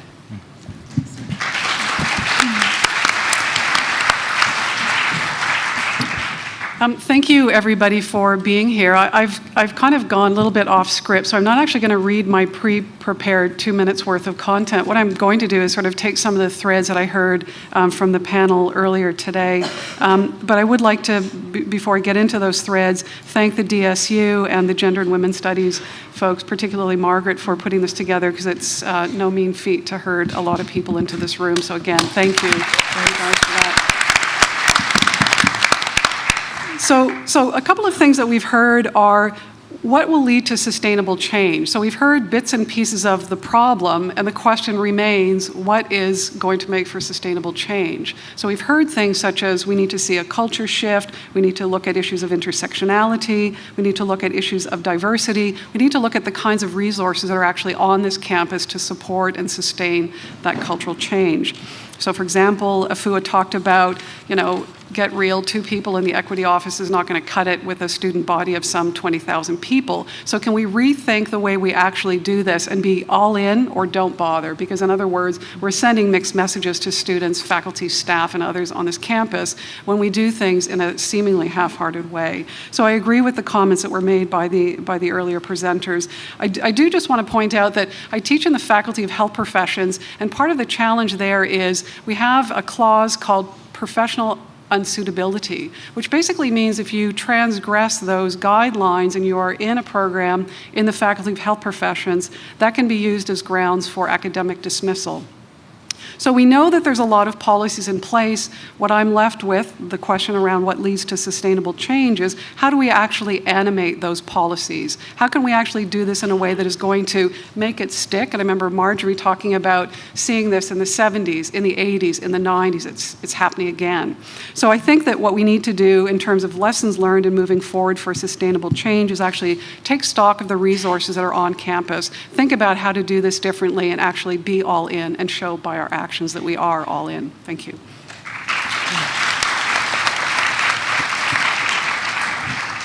Hi, everybody. My name is Sarah Swanson. I'm from the Lissagush Mi'kmaq First Nation, located in Quebec. For a little over 2 years now, I've been the Native Post-Secondary Liaison here on Dalhousie campus. It's important to note that the Native Education Counseling Unit is funded by the Confederacy of Mainland Mi'kmaq. So at the Native House, we have several resources for students. We have computers, photocopiers for students, as well as we have math tutors, study skills, and writing centers coach. So students from all over HRM are invited to come take part in the resources, so St. Mary's, Mount St. Vincent, and the community colleges. However, 98% of the students that I see at the Native House are Dalhousie students. So as an Aboriginal woman, a daughter, a sister, a partner, and a mother of 2, I feel it is my duty to educate on some of the struggles and barriers that Aboriginal students may face when deciding to leave their own community to enter post-secondary education. Colonization continues to negatively affect Aboriginal people to this day. We can see that First Nations communities are still underfunded in child welfare, education, health, services, and housing. So some quick stats that exist today for Aboriginal people. They are 3 times more likely than non-Aboriginals to be victims of violent crime. 1 in 4 First Nation children live in poverty.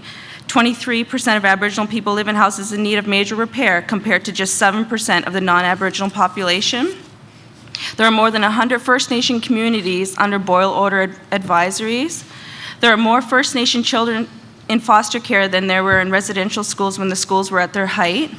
First Nations youth commit suicide at 5 to 8 times that of the Canadian rate.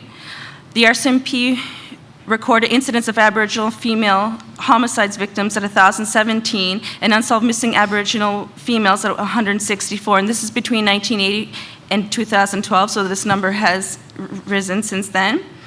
And only 8% of Aboriginal people aged 25 to 34 have a university degree, compared to 28% of all Canadians. And high school graduation rates for the First Nations youth are half that of the Canadian rate. I think it is important that we look at these stats, because it demonstrates that as an Aboriginal woman, the chances that you will even attend post-secondary education are drastically lower than the general Canadian population. And the thought that these women who decide to come to university could possibly be subjected to some of these private discussions and violent speech is entirely unacceptable. Llewellyn.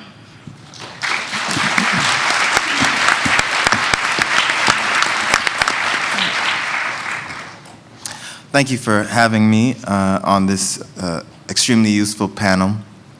I think that the incident with the dental school has to be seen as an important opportunity to deal with and to think harder about what is involved in respecting women students. And another way to put that is what is involved with a university campus dealing appropriately with the fact of gender difference.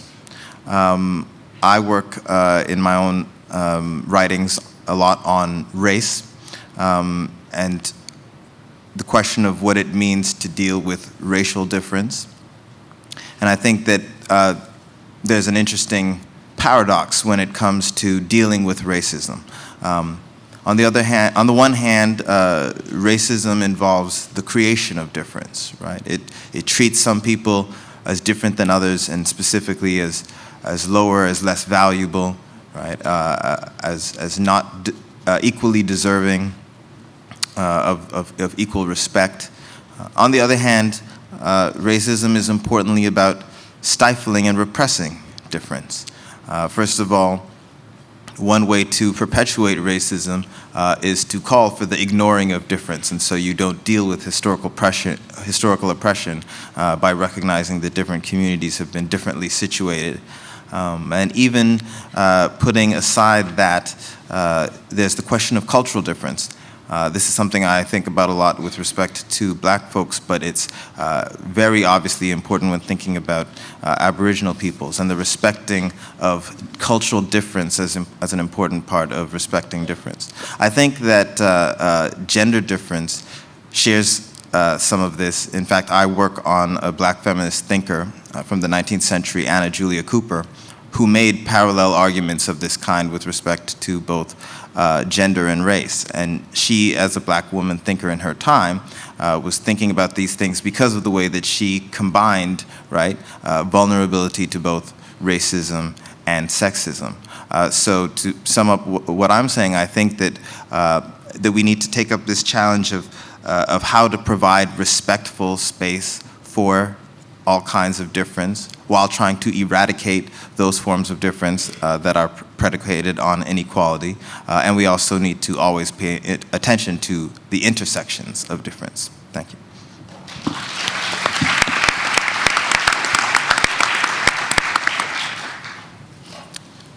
So my name's Ellen Taylor. I work for the Avalon Sexual Assault Center, working in community education there. I also wanted to say that I am a health professions student. I'm in my second year of my master's degree at Dalhousie University. I've been attending universities across Nova Scotia since I was 19. I've lived in the campuses. I've petitioned for better sexual assault policies. And I'm a feminist. So Avalon Sexual Assault Center is the only full spectrum sexual assault center serving HRM right now, and we're one of 3 organizations providing sexual assault services in the entire province. But today I wanted to speak briefly on entitlement, which I think is a very core piece of this specific case, and about misogyny in general. So often when these kinds of things happen, they are not uncommon. We're used to the consequences being pretty minimal: slaps on wrist, dirt pushed under the rug, letters of apology that are written by perpetrators, sanctions on social activities, or just waiting until the next media sensation of a different university rolls through. How many cases have we seen? Gian, Bill, Lyle, the men at SMU, the man at MSVU, the boys' clubs and frats at St. FX, the boys responsible for Rehtea, and the men who killed Loretta. The list goes on and on. So Avalon, we did organize the initial protest after hearing that there would be no expulsion of dentistry students. We wanted to shift that conversation. We really wanted to shift the conversation to talk about the double standards that continue to invade every argument that we hear about gender. The double standards that tell us that male entitlement, male power, and the protection of misogynist norms are still how our current world is functioning. The university tells us that men who use and perpetrate hatred against women are entitled to anonymity, while women and victims of sexual violence can only access their rights if they give that up. So we also invited attendees to this protest to wear masks, and we wanted to symbolize the impact of silence and the real fear of backlash against survivors and those of us who decide to speak out. So misogyny is a very close word for me. It really does mean the hatred of women. I don't think this is just an aspect of disrespecting women. I think there's real hate happening here, and I find it upsetting, as many of you are. So men are entitled to anonymously plot to rape, drug, and humiliate women. They're entitled to create exclusive subgroups in which they can feel safe and comfortable openly discussing the hatred of women. This goes beyond disrespect, as I've already said. So just to close quickly, I think it's important to note that it's in the best interest of rapists and misogynists to lie about their actions. And so when we think about things like mistaken belief in consent, I really want to question a lot of those ideas that this is like an ambiguous area. A lot of men know that they're raping. Men actually admit that they would rape if they could get away with it. A new study just came out. So I think entitlement and power is at the core of this issue, the collective bonding experience that occurs when men get together and perpetrate violence as a group. And this bonding creates women as targets instead of human on our campuses, on our streets, in our communities, at work, everywhere. And I'll stop there. Thanks.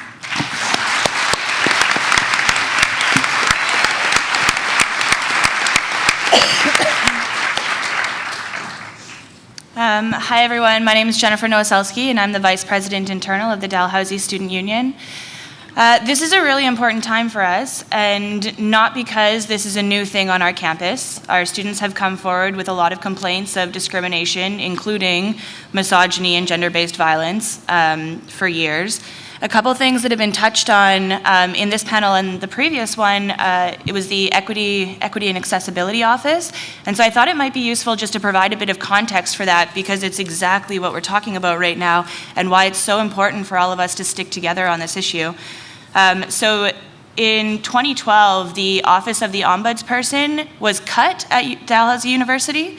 And so in response, the Dalhousie Student Union started advocating to create a new office, which has turned into a couple of bureaucratic rabbit holes, to be honest, since 2013.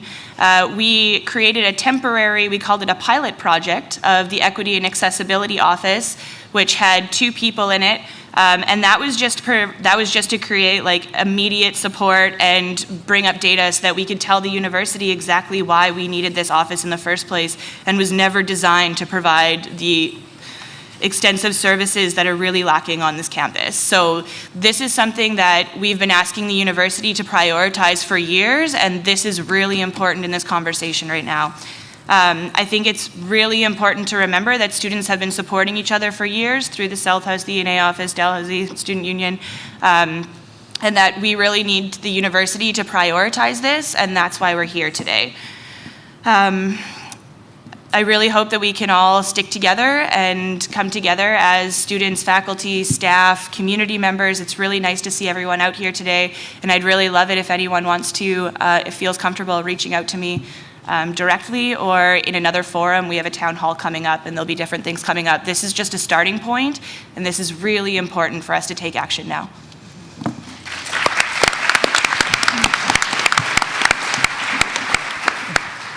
Okay, since no one's at the mic at the moment, I'm going to start with one of the questions that have come in through Twitter, and that is one that hasn't been addressed so far in any way. Can someone speak to the relationship of social media and the perpetuation of sexism or misogyny or racism, etc.? I know I'm throwing you for a loop. It's not one of the ones I say. So, what does social media have to do with misogyny and sexism? Okay. Okay. I've been thinking a lot about this particular case. The Facebook group was called the DDS 2015, class of 2015 Gentlemen's Club. And I think one of the things that we need to think about if we're going to talk about the systemic recurrence and reification of these kind of behaviors is what kinds of structures do people put in place that they think they can hide behind.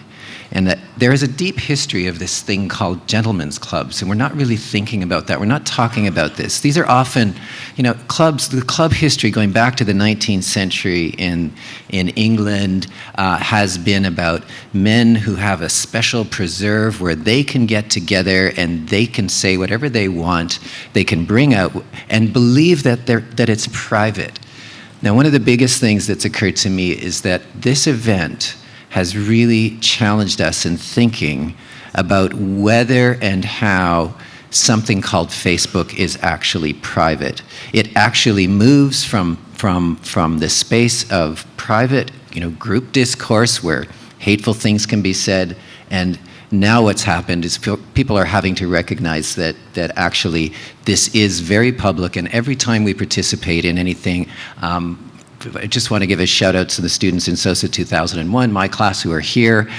We've been talking about this in our class for some time, is people volunteer to join Facebook clubs or Facebook pages or groups, and they're often on the periphery. Sometimes you're just lurking, right? There's a lot of questions that come around these things, but then there are others who are like very, very particularly participating individuals in this. There's a lot of questions that we don't know much about in regard to what happened with the DDS 2015 Facebook group. There's a lot of questions that we don't know much about in terms of this number 13 that's been put out there. And I think that one of the things about the social media situation is that we're beginning to have to confront, and I think this is going to be very important going forward, we're going to have to start confronting the very fact that social media has to be part of the consideration of what we do in our everyday and how it reaches into our public institutions as well. Anyone else want to take that? Or? Yeah, oh, please. Yeah, I just wanted to quickly comment because we talk a lot about social media and how it's like this thing that young people use and it's like ruining a lot of things and there's so much violence occurring on the internet. But one thing that I think is really important to like in terms of thinking about using social media is that it's a communication tool. But it's a communication tool that documents essentially everything that you say. So it's perhaps that like these ideas of misogyny have been deeply entrenched in our culture for many, many, many centuries, but this is the first time where we actually can take screenshots of people's entire conversations and the things that they really think when they think that they're protected by anonymity or by privatized groups of people who will only validate their points of view. It's not uncommon to think of the internet as a large boys club. Anyone who is female or non-binary or trans who tries to speak out about these kinds of issues on the internet often receives a lot of violence and backlash. So we can think about it in that way, I think, and especially in the ways that people also it's more accessible for people to seek out others who think the same way that they do. And so if you have someone who thinks about raping women, it's really easy to find information from other people who also feel that way, and it becomes a norm. So I think it's creating cultural norms in a way that's really different than before. And Jacquie, thanks. Yeah, I just wanted to follow up on both Brian and Ellen's points. We, within Faculty of Health Professions, actually have, oh, sorry, is that not on? No, just pull it up. Oh, pull it closer, right. Right, is that better? Yeah. Okay, so in the Faculty of Health Professions, we actually have guidelines for students in using social media, and I think part of it is, to Brian's point about those clubs, and Ellen has also alluded to this, are now in virtual spaces. So the reality is the rules of engagement have changed, although the norms around having private, so-called private spaces where men can have these conversations about gender-based violence or rape culture, we now have to figure out how to, if I can say it this way, intervene in a way that allows for a conversation about shifting that as it's an unacceptable cultural norm. And so we are kind of, I think, at a bit of a watershed, and I'm not suggesting that the Faculty of Health Professions has the the only approach around guidelines for students, but I do think it's important for all of their students to know what those expectations are in terms of how you put messaging out into those public venues, because it will ultimately, in some instances, it will come back and can be used for the grounds for dismissal, and there can be criminal charges, et cetera. So I think we need to actually have these conversations, and as difficult as they may be, I think forums such as this are important to sort of engage in that conversation. And I think the point still is changing that cultural norm and making sure that it is a sustainable shift in the way we think about how we engage in virtual spaces. Thank you. And lastly, Letitia? I think social media also provides an incredibly rich tool for engaging in the kind of reimagining of how we want to think about ourselves as sexual beings, right? I mean, there's a a paper by Bell Hooks, which I really like, where she talks about what would sex look like beyond the traditional ways of thinking about it. She calls it the patriarchal phallic imaginary, which sort of views sex as something, all men are trying to do to women, and then these kind of unimaginative feminist inversions that say, well, I'm going to be an active participant, I'm going to be a do-me feminist, and I'm going to...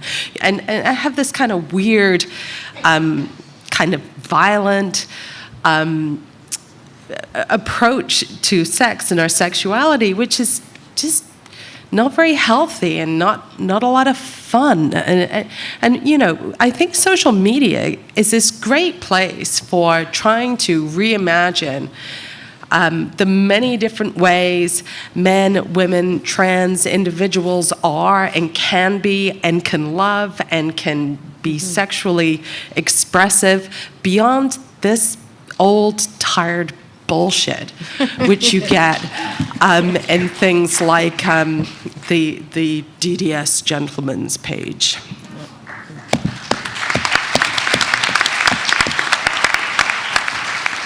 I'm going to take a question from here. Okay, this is kind of like snowballing off of the social media question. I tend to not like to pay attention to the news because I find that the biases are really annoying, or that I find it too depressing to pay attention to. But I was just wondering, because when I do hear about stuff, I tend to go and look it up for myself rather than just listen to what other people tell me. I'm just interested to hear your guys' opinions on how you think media biases really affect how we all hear about things like misogyny that go on, like with Jian Ghomeshi or the dentistry issue. I'm just interested. And also, thank you to my philosophy of sex and love teacher for making me come to this. So, thank you guys. If anyone, I could put another question on the floor, on the table if you want, or did anyone want to jump on that at this moment? Yeah. I'll reply quickly to that. I think, so in terms of media bias,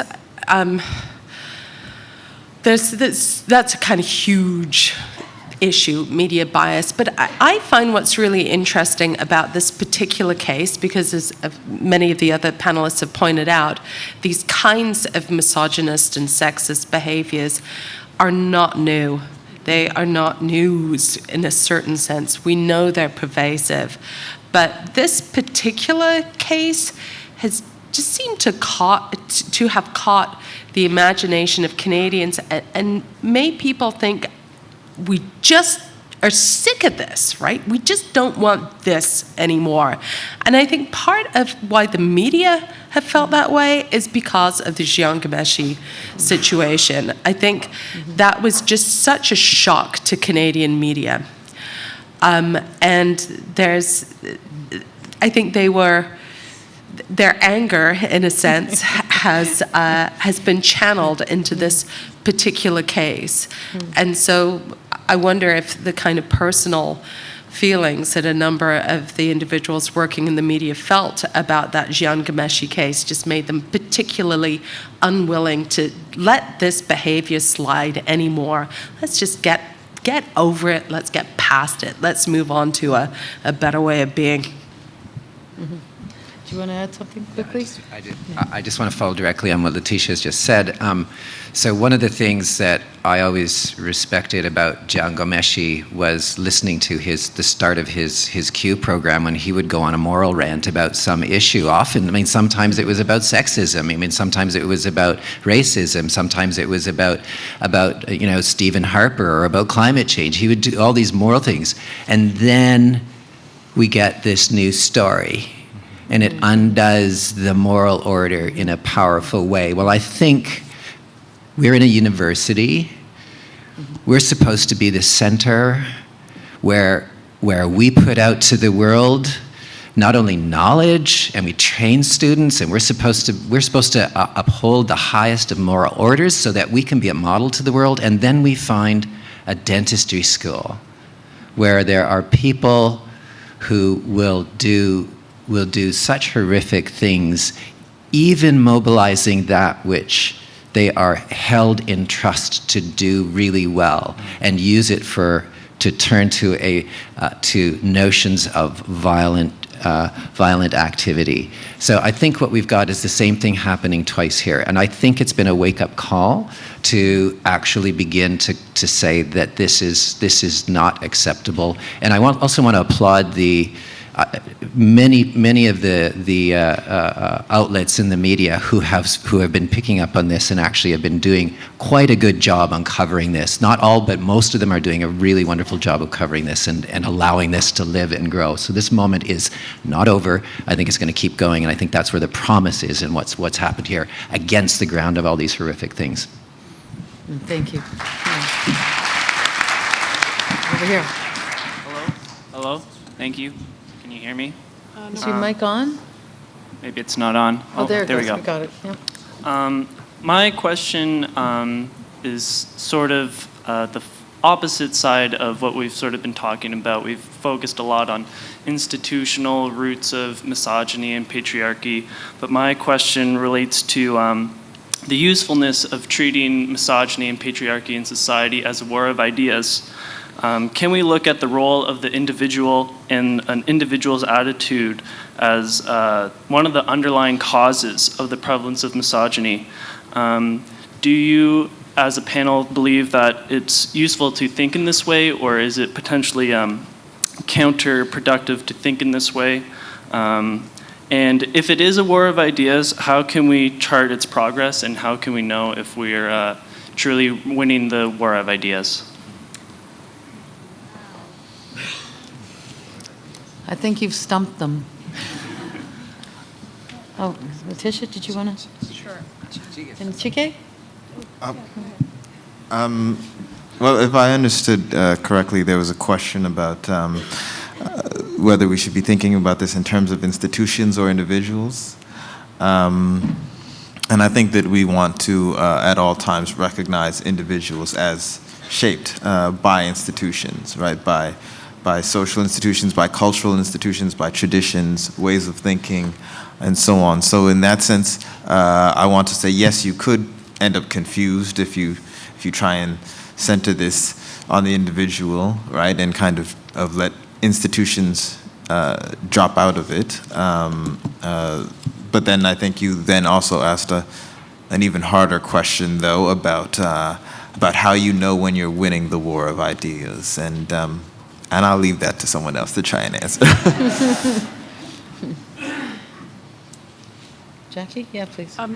So that's a very provocative question. Thank you for that. So when you were speaking, I was like, did he say war of ideas or war of ideology? Because to me, it's kind of the concern is when the way we think becomes the norm, it does become sort of an ideological given, and that's what institutions adopt, and that's what individuals within institutions are expected to behave like and adopt. And so I'm thinking back to, can I use a slight aside? Yes? Okay. So think back to the DSM. So, in 1970, up until 1973, homosexuality was considered a mental illness. It was the grounds for putting people into jail. As a queer person, I think war of ideas is fine, but not war of ideas on my body and my sense of personal integrity. So when you think about the right for individual thinkers to have their opinion, that's fine. But when individual thinkers actually create schisms within institutions that shape the way we treat people, i.e. treating people with disrespect because they're different, that's a problem. The other piece is, where do the ideas come from? So to use the analogy of war, where do those wars start and how do they actually play out? So if we use the notion of misogyny and the war of ideas around whether misogyny is a big deal, a small deal, something Dal should be dealing with, that's a really important question. So I think if we move away from it's just an idea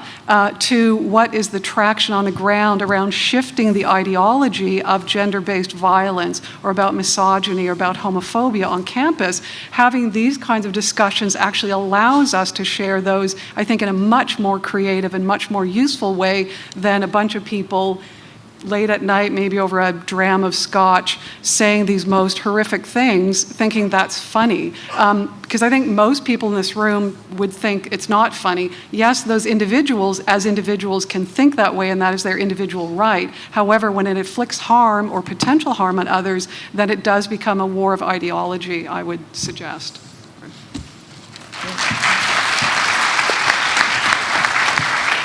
Over to here. Hello, my name's John. I'm a student here at Dal. And I'm wondering if any of the panelists can talk about the way that issues of race intersects with the way that we tackle issues of gendered violence, but also just violent speech in general. And I'll use an example. Yesterday on Twitter, the dog father went on a very long rant, which was very anti-Semitic in content. He was making a free speech point, but ultimately it's a very anti-Semitic thing. And I was in a student union council, and a friend of mine got an email from the administration saying, "Don't worry, we've called the cops, we're going to get rid of him." No restorative justice, no task force. Just very swift action. So like, think of this in terms of the dentistry issue. What if the women were black? What if the men were black? How would this be different? How does race interact with the way we tackle issues of violence and gendered violence? Thanks. Thank you. Anyone? I think that is a very interesting case to bring up. I think that aside from just the question of race, that new case also brings up the question of what it means to live in this kind of, global community in a way, right? Because I think my understanding, I haven't even seen what exactly he put onto Twitter, but right, the justification was supposed to be, okay, what's good for the goose is supposed to be good for the gander. It's okay to disrespect Muslims through the kinds of images that the French magazine has. Well, then I guess I can say whatever I would like on Twitter, for example, about Jews. And so there's this question of is the pretext of his action even right? Is he in dialogue with some global community about what's okay to do to Muslims versus Jews, or should he be thinking, well, I'm in Canada and Canada has hate speech laws, and this is the community that matters, and within which my action is going to take place. And so I just put that out there as a question even, right? I think that's part of the interesting complexity of that case. Thank you. Okay, I'm going to put the next two questions together that have just come in on Twitter here. One is for you, Jen. So the two together here. How do we prove to new DAL applicants that DAL is a safe place for women? That's one. Frosh Week is a great time to educate new students on campus about our culture at Dal, as well as services that are offered. What has the student union done in the past during Frosh, and can we expect a change?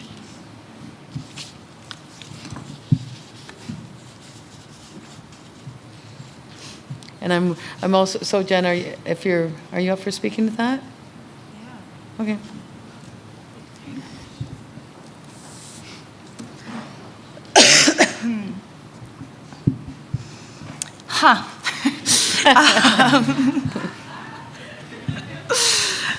Okay, great. Okay, so proving that DAL is a safe space for women for new applicants. So I think that a lot of the things that the student union has been talking to the university and to other students about is about some structural things that could be changed immediately to try to create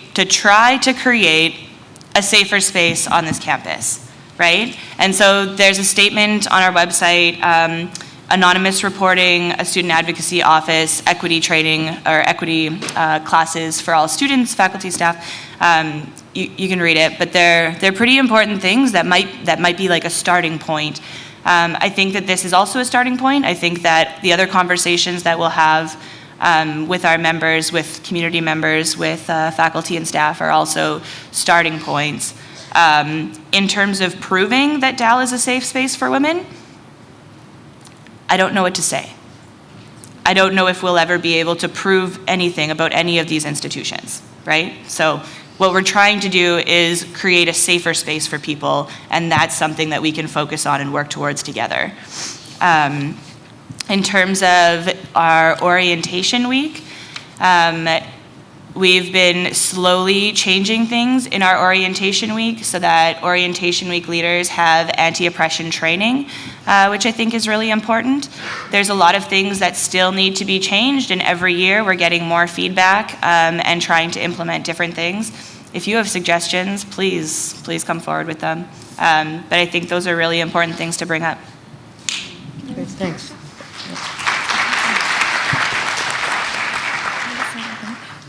I'm not with the DSU, but I would say that we can't prove that it's safe for new applicants because it's not. So I think we need to see a response from the administration who's in charge of, allocating funding and providing equitable, real services for people who are experiencing gender-based discrimination, racial discrimination, and sexualized violence on campus. And so far, we haven't seen that from Dal. So I agree that we need to, absolutely applaud South House and all of the amazing services that we have, but all of these services are critically underfunded and are often challenged by other groups in the university, including the administration. And I think that's really important to say that. We've had to fight really hard to gain sustainable funding for places like South House. It's student funded, it's not funded by the university. So I think that's important to note that we can't guarantee those things until our university actually responds to this. And that doesn't mean just handing out extra flyers at Frosh Week, which in itself is also promoting and entrenching these misogynistic values into our students on the first day that they arrive. So I think, there's two things happening in Frosh Week. There's really good things happening where it's an opportunity to provide information about services, get people that information, they can see faces that they can go to if they need assistance. However, it's also creating an environment where a lot of people experience sexual violence in the first few weeks of attending university, and we need to address that. Thank you.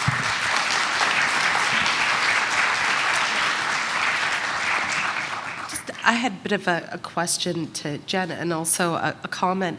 Is there any kind of intervener training?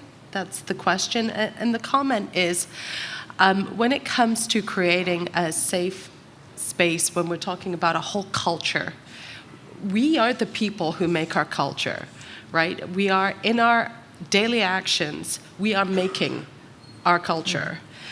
And so I challenge everyone here to think about the moments where you let things slide, right? The moments where someone says something or someone does something.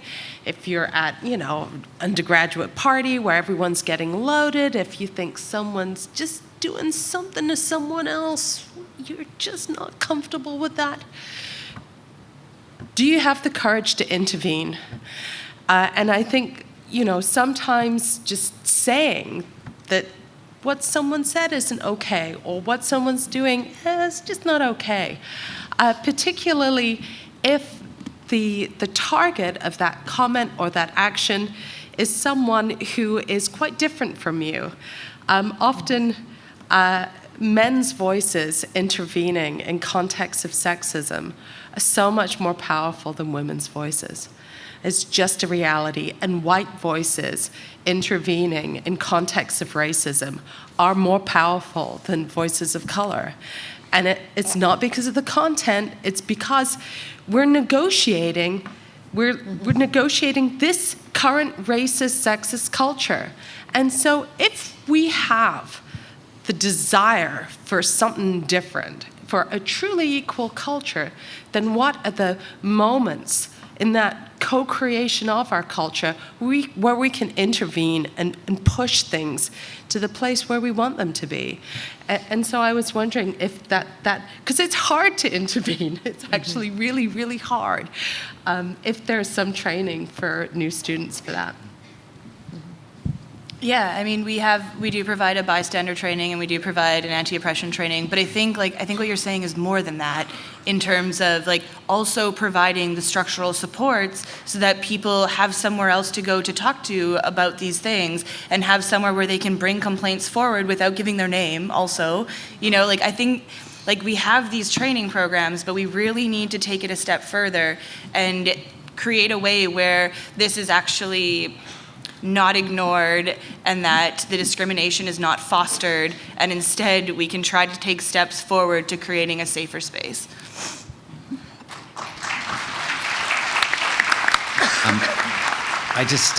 I want to add to all the comments here, and I think that what Letitia is saying and what Jen is saying and what Ellen had been talking about, what we're looking at right now is the necessity for a very integrated, slow movement. And one of the perverse things I find about this is that, on the one hand, Dalhousie has had to face, as Letitia has said to me, a crisis of the normal.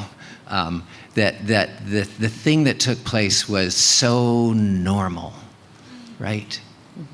And yet it's a crisis for this institution. And the fact is that, I've been to 2 events now. This one, look at this room, it's full. I was at who was at the public library event? Any of you here? There were 600 people there.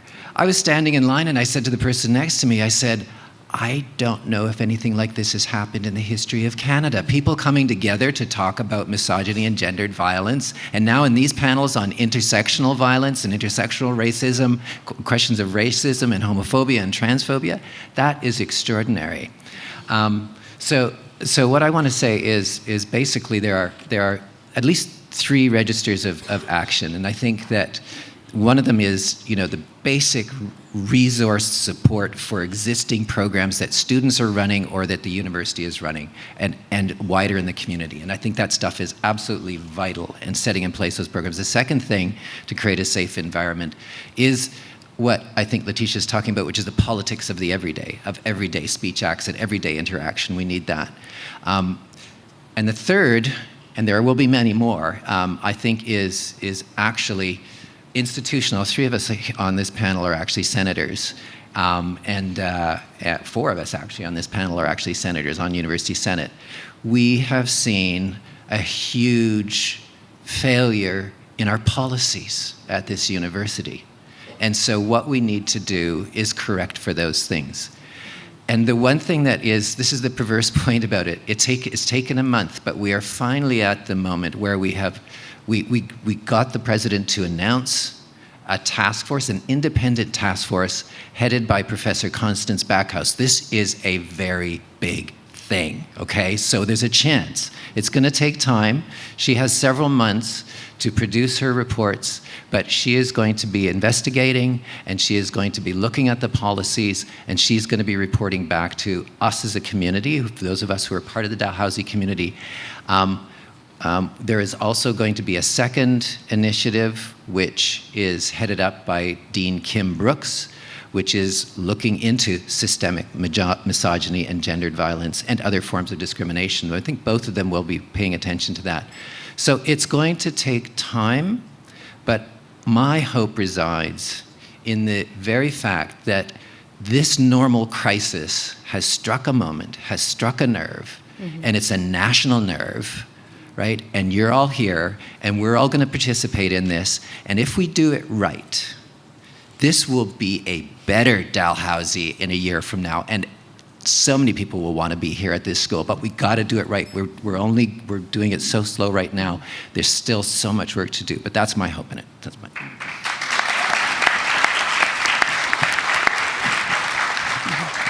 Hey. So the objectification of women and misogynist norms are built into gender norms like what it means to be a man, for example. And when you're with groups of buddies and you're going downtown, this is specifically for the male audience, and you're saying things like, oh, let's go get some, you're easily perpetuating norms that objectify women and that are very harmful and oppressive.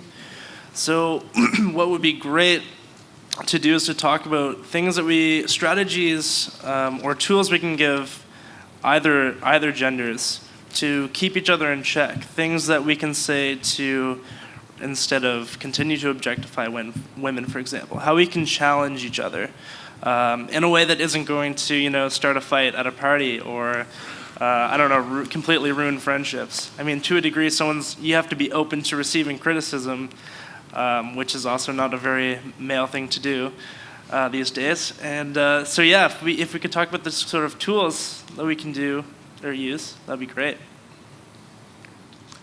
And I'm going to add another question to yours as well, just because this was handed to me at the end of the last session that also speaks to this question of yours, and that is what's your perspective on the idea of positive masculinity, and how do we foster different ideas of what it means to be a man that do not perpetuate and encourage misogyny? So does anyone wish to take that on? Yeah. I think that is such a central question, what you're asking. And I want to push it a little further and put it in the context of wanting to have sex, right? Particularly if you're single, looking for sexual partners is a very reasonable thing to do, right? And this is a reality, right? Undergraduates want to get laid. Absolutely. Graduate students do. Hell, even some of your professors do. I mean, we have to deal with the reality of our sexuality and our desire for sex. And we have these weird norms around masculinity and femininity that arguably make that much more difficult than it really needs to be. So I think tactics, the first one, you kind of mentioned it, is being open to criticism, right? So being able to hear the accusation that you're sexist or you're racist or you're homophobic, and rather than saying, how dare you call me whatever, right? Instead going, oh, and thinking about it and going, okay, so am I? Because the reality is, given our culture, it would be extraordinary if we didn't have some racist, sexist, homophobic ideas floating in the back of our minds, no matter how politically correct we try to be. And I try to be very, very politically correct. But still, they're gonna come out. And so being willing to take the criticism, and sometimes the criticism may be wrong, but think about it and really be honest with yourself. That's the first thing, and I think that takes courage. So that's the first thing. The second thing that people need to do is people need to stop slut shaming. I'm so sick of slut shaming. No more slut shaming. It's nobody's business. If a woman wants to have sex with all kinds of men, that's just her right. There's nothing wrong with it. There's just the ways in which slut shaming really put women at risk, I think, are poorly understood, generally not recognized, that the kind of devastation that can happen through slut shaming as a form of bullying, and also just as a way of coercing women to make bad choices for themselves. It's just got to stop. Let's not do that anymore. So those are my two things.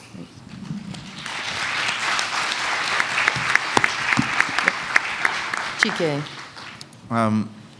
I would like to build on what Letitia was saying earlier about men not wanting to be known as rapists. Well, the interesting thing about misogyny, I think that it is important to see it as a form of hate, but similarly, at least in presentation of self-image, most guys don't want to be seen as hating women. And so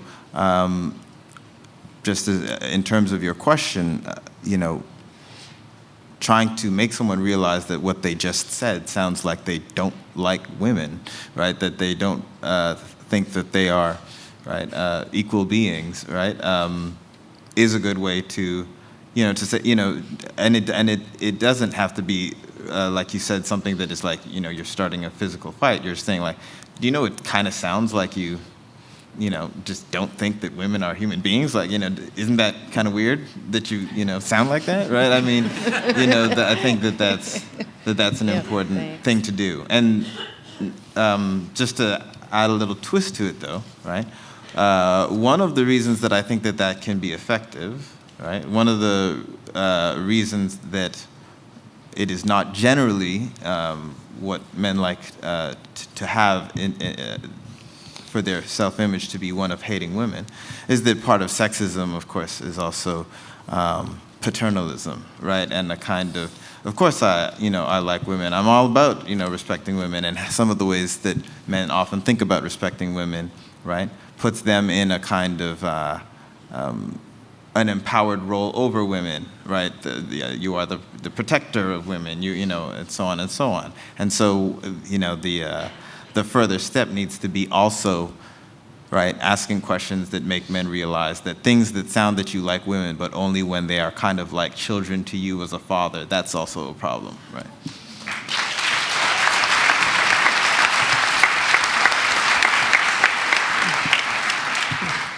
And Yeah. Jacquie. Can I just say one thing? Sorry. Sure. I would also argue that I think that we need to, I think men need to take it upon themselves to educate themselves about these issues so that they can also then educate other men. And ultimately, I think it comes down to making men care. Making men think and really realize that women are real. Women have, feelings and lives and desires and dreams. That sounds really like mushy stuff when we think about the context of going downtown with your buddies and getting some. But if we think about what's in the term getting some, it actually has nothing to do with another human being. It has to do with a very specific kind of sex that does not consider the other person. I think that kind of sex is valued in this patriarchal, misogynist culture. So men are seen as more powerful the more they can get from women. This is seen and played out in bars all of the time, where men feel entitled to grab women. I mean, it's this is not a courtship. I think it's important to note that when we think about hookup culture and the ways that we as young people are participating in hookup culture, this is not a courting process. We're not going on dates. We're literally in bars where people are grabbing at women, people are pulling them to the side, and if you are seeing your friends participate in that behavior, I would like you to call it out, and maybe it will mean that they don't like it. Similar conversations that were happening around white people addressing racism is, when you call white people out on racism, they don't like it. And it can make them very angry, and I think it's the same thing with men. When you call out, as a man or as a woman, when you call out sexism or misogyny being perpetrated by another man, often men's response is to get angry and to get violent. And I think that, in terms of tools, we can try and remove that kind of language. We cannot behave like that ourselves. Let's not fool ourselves into thinking that we never participate in this culture. We do. But I think ultimately it comes down to humanizing women and making men care about the fact that they're being harmed. A lot of men don't care. The men on that Facebook group didn't care, and you could see that in their callousness, right? And that's not an uncommon perspective. So I don't know. I agree with a lot of what everyone was saying about this issue, but I do think there is this aspect of, because of this entitlement, there's no empathy, there's no understanding, and no desire to do that. So I don't know if that answers anything.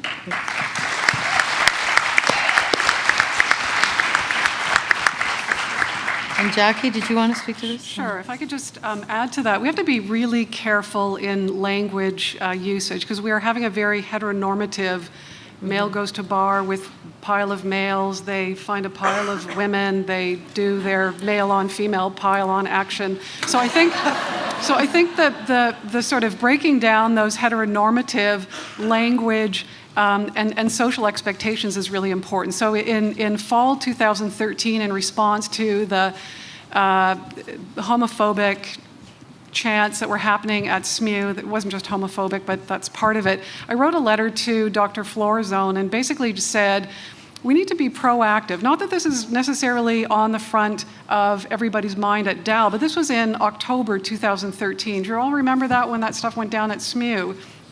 So the response was, let's have a meeting. So I met with him in December 2013, and it went into his 100 days of listening. And I have been, for those of you who know me, I've been a little bit of a tenacious kind of person in reinserting that conversation.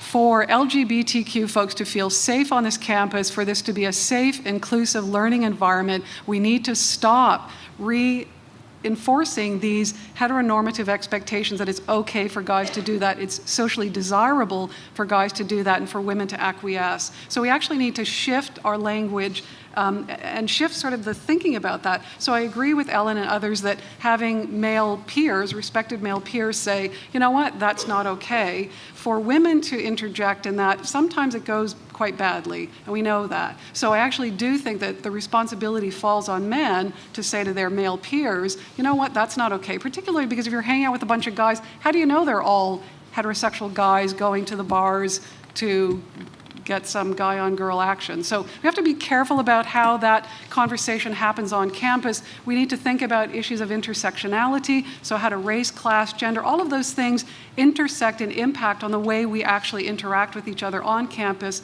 and off campus. So I'm happy to hear, Brian talking about some of the actionable outcomes to come from this, and it's unfortunate that it took the case in dentistry to bring this conversation out into these kinds of forums to actually talk about this. And I have to say, the positive masculinity bit, we could spend days talking about that, and I think that's a conversation that I'd like to see DSU and men's groups actually get together, have those conversations, sort it out, in other words, guys, and I mean that in a nice way. But the other piece is really around shifting this gender norm about everybody on campus is white, heterosexual, English speaking, because that is not the case. So we need to stop privileging that position of reality because it doesn't rest with all of us. Can I just add one point?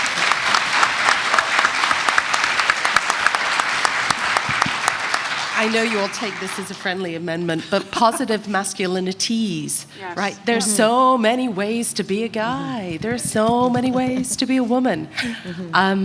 We've got to be creative and think openly and be willing to see what's around us for what it really is, so it can flourish. I'm going to turn to this mic in 1 second, but before I do, one of the requests we've had from the Twitter input is that the audience would like to hear more from the quieter speakers on the panel, Sarah. So I'm going to give, but I know, because we've spoken even last night or yesterday, I do not want to put you on the spot, but I'm just going to put this question out there so that you can ponder it while and jump in at any particular time. And this is and the question is, how could we best support the services and facilities, such as counseling services for Aboriginal students that you work so hard with, to make this a safe place and welcoming place for Aboriginal students as well, and Aboriginal women. Now, if you want to address that at this minute, that's fine, but if you want to wait till a sec while I take another question and... if I could just hear the question again. Okay. How might we best support services and facilities here on campus, such as the Aboriginal counseling services that you work with, such that we can make this campus a safe and welcoming and productive environment for Aboriginal women? I guess, as I said before, the Native Education Counseling Unit is not actually funded by Dalhousie. It's funded by the Confederacy of Mainland Mi'kmaq, and that's been the same. But that's been that way for about 20 years now. So Dal has not really. It put some funding into it, but there's minimal funding. So I guess more funding from Dal. And I guess if any students were to come in, it's a very welcoming environment. And if students were to come in, any kind of Aboriginal women students, which we have many of, if they were to come in with a problem or anything like that, I usually refer them to the counseling services here. Because although the name is Native Education Counseling Unit, there's not actually counselors there. It's just kind of me. So, yeah. which speaks for itself as one of the systemic problems that we have to deal with as well. So, okay, thanks. Yes, please. I just wanted to just speak to that. I've spent 30 years working with Indigenous peoples in Canada, and I want, first of all, to recognize the fact that we're on Mi'kmaq territory here, and thanks, Sarah, for doing all of her hard work as a Mi'kmaq woman. And also to point out that I just got to tell you, so I had this is the email I was mentioning earlier, and it was a message from Professor Susan Hill, who's a Haudenosaunee woman at the University of Western Ontario and the head of their First Nation Studies program. And she wrote to say, I want to commend you and your colleagues for the leadership you have taken in this official matter. I'm disappointed in the recent decisions of the university, but the public awareness that has been raised cannot be taken away by this very conservative approach chosen by institutional leadership. She didn't mention anything about her Aboriginality, being an Indigenous person, but it was just a moment for me to bring something back in. Everything is situated, right? And this is one of the things about systemic situations that reach across, is it triggers each of us, it can trigger to other things. And it brought out a moment of clarity for me, and I wrote back to her, I said, while I said, Susan, this really means a lot to me, your message. And while the specific case has been about gendered violence against women and lesbians particularly, and recall there was a very hateful thing said about lesbians in those Facebook posts, and that hasn't been getting as much attention as other things. I wanted to point that out. And also the despicable conduct of male health professionals in advanced training. I am sure it won't be lost on you as an Aboriginal woman and colleague that all kinds of discriminatory violence are implicated. And not far from my mind, continually through this, has been the terrible matter of missing and murdered Aboriginal women. And in a specific way, Loretta Saunders, who studied at the university just down the road from Dalhousie. I want to remember that, and I want to honor all of those Aboriginal women who have been fighting hard, starting with Idle No More, 4 women in the middle of Idle No More. There are larger systemic issues at play in Canada, and I think we need to pay attention to how this reaches across all of those various domains, and to recognize Aboriginal people in our country and on whose territory we actually live. Thank you.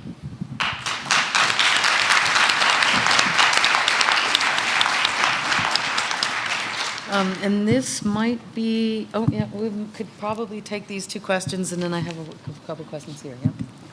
First of all, thank you all for being here to speak about this. My question is about frats, official and unofficial fraternities on this campus, of which the DDS gentlemen's group is one, and a particularly awful example of one, but perhaps not a uniquely awful example. We don't know. And so my question is about the many official and unofficial fraternity groups who are watching this really closely, who are scrubbing their own Facebook pages clean right now, and hoping they don't get caught too. And so my question is, what do we do to confront these groups and the entitlement that they foster in our community, because there are a lot more of them? What do we do on a policy level, on an interpersonal level, or on a teaching and research level about the rest of them? Thanks. Yeah, please, Letitia. So I think to some extent you've answered your own question. That they're scrubbing their Facebook pages now means that they have figured out that what they're doing is no longer acceptable. Right? There's been, because of the entitlement, a kind of implicit acceptance of it. And it does seem to me that this group, that the media coverage, that everything that's happened recently suggests that we're just not willing to put up with it anymore. And it must be a kind of interestingly alienating moment for those groups, where despite all that feeling of entitlement that's just, that is absolutely woven into that type of misogyny and homophobia and that way of being, that toxic masculinity, I think is what Jacqueline Warwick calls it. I think we've kind of already shown them that we're not accepting it. And so I guess the trick then is to make this moment the mainstream moment, the moment from which we shape our future, so that it just doesn't make those types of attitudes comfortable ones. It strips away their entitlement, says you're just not welcome, and you're not going to have authority, and you're not going to be accepted if you display those attitudes. So I think we're in the process.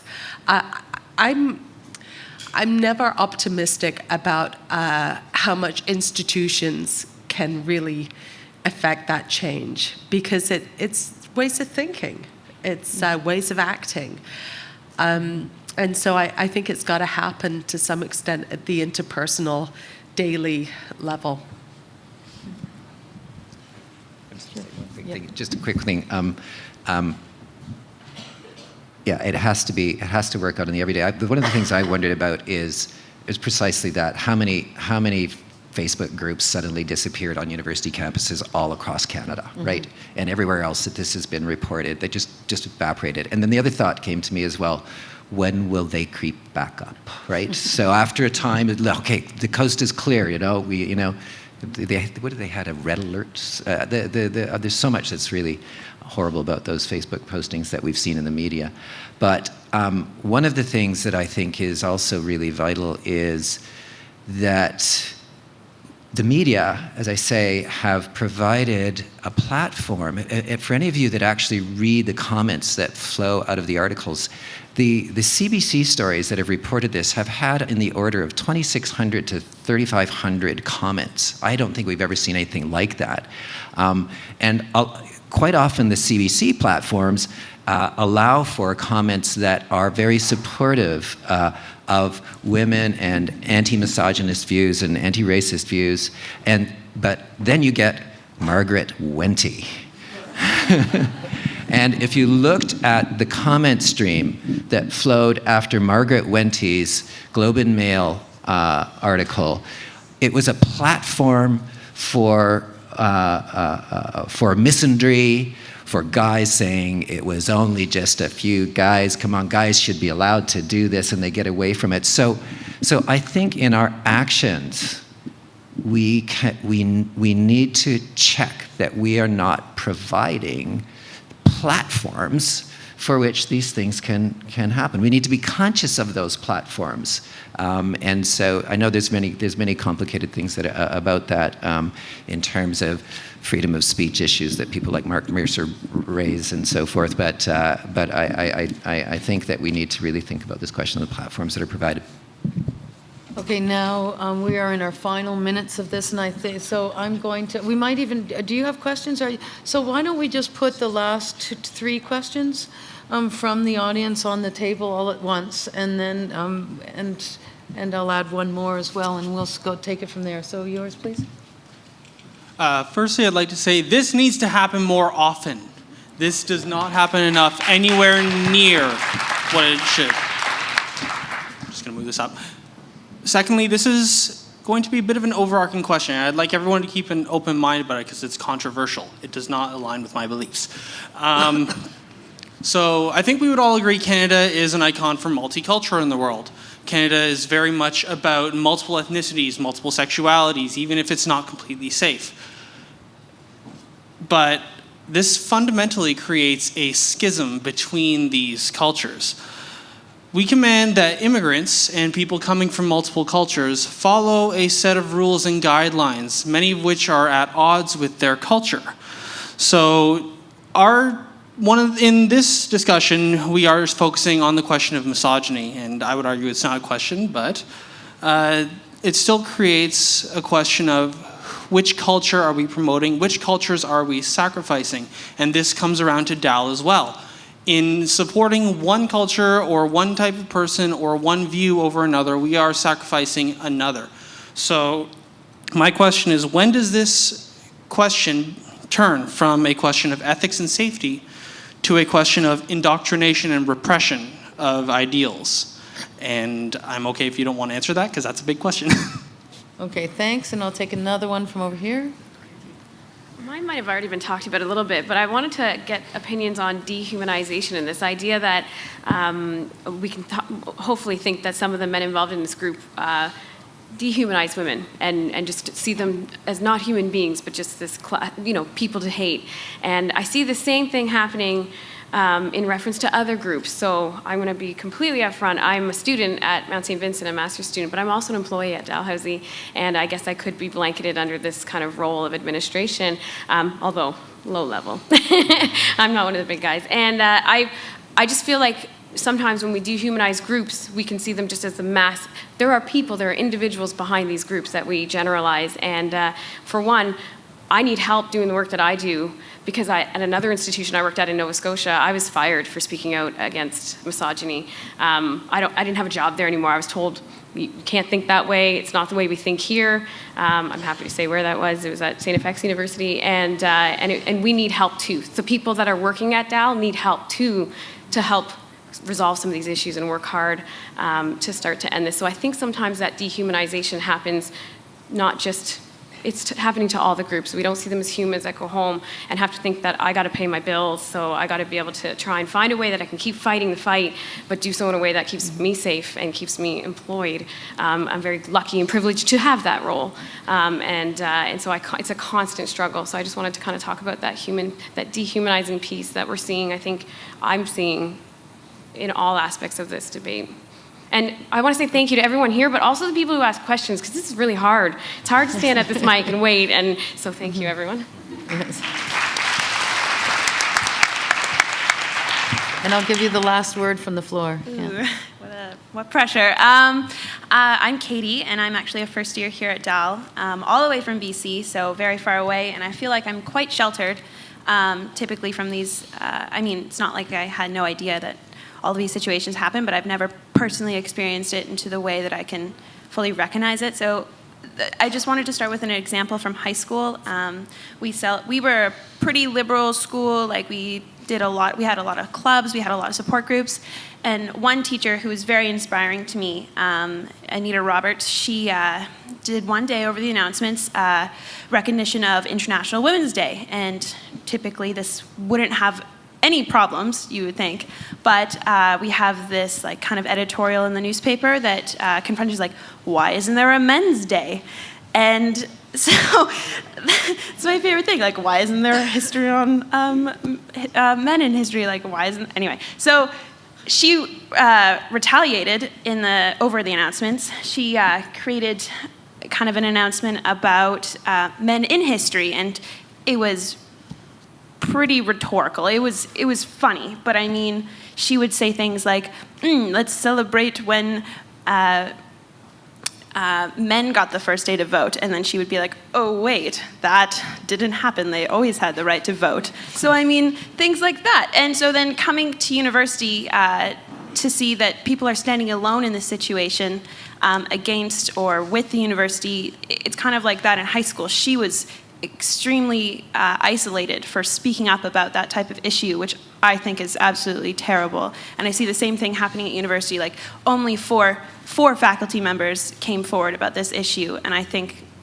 that is terrible. And I mean, I'm sure more people will want to speak up about it, but I feel like, I guess this is coming to a question, is that do you feel like you're still alone in this situation? Are you still fighting towards people wanting to listen, or do you think the administration is kind of taking your thoughts into consideration? Like, I mean, obviously all we can go off of are things in the media and things you read, so I was just wondering if you could make some clarification about what's happening with the administration. Okay, thank you. And I will, now we only have a couple minutes for students to get to their classes, and so if we could provide maybe a quick response to any of these questions that have just been put on the floor, or just final remarks for things that in particular I'm thinking of, and this is what I've heard in several of these questions, are strategies and considerations, even if in a few words or less, on what we do next, how we seize upon and carry the momentum that is already underway forward, and what we do and where we go from here. Anyone? I'll just make a brief comment about the first question that was asked. So you made a couple of statements in that question that I think can be teased out a little bit more. So firstly, I don't think that Canada is an icon for multiculturalism. We've been under a lot of scrutiny for the way that we continue to systemically oppress people of color, and in particular our own Indigenous peoples, systemically through violence and further practices in colonialization. So I think like this idea that, you know, Canada lives as this happy mosaic is absolutely false. And in fact, we always are privileging the white colonial elite culture, and that's what we're seeing in this particular situation as well. We could name this Facebook group, which we don't know for sure, but I'm assuming is mostly or all white men, as a white colonial elite culture. This is part of the culture. Misogyny is part of that culture. Racism is part of that culture. Homophobia and transphobia are part of that culture. So I think that in terms of your question about whether we're repressing or silencing ideas, I'm assuming that you're referring to those men's ideas or people who think that way. And when we think about restoring or changing our cultures that are based on oppression, we tend to go first with privileging voices that are usually not heard. And I would argue right now that would be people of color, that would be women speaking out about misogyny, you know, trans people speaking about transphobia, people who normally don't get a chance to have a microphone or to put their ideas forward and be taken seriously. So I'd just say that.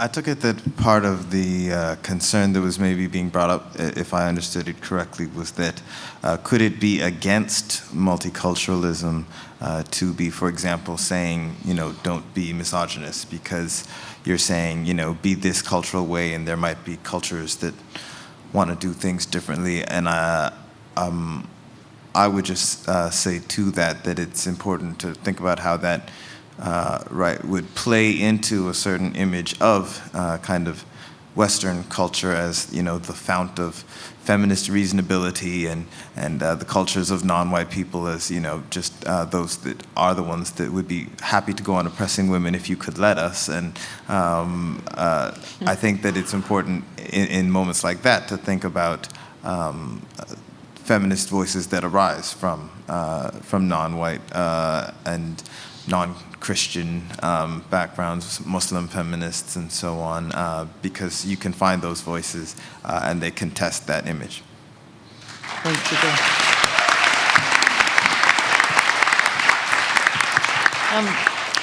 We're going to leave it at that. I'm going to, first of all, I want to thank you all for attending and for your participation.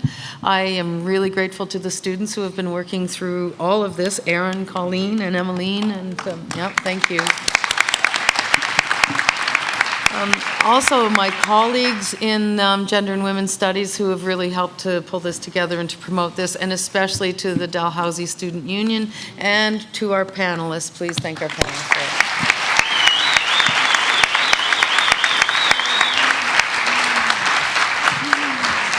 And I look forward to seeing everyone at the very next event that we'll be organizing collaboratively, I hope. Yeah.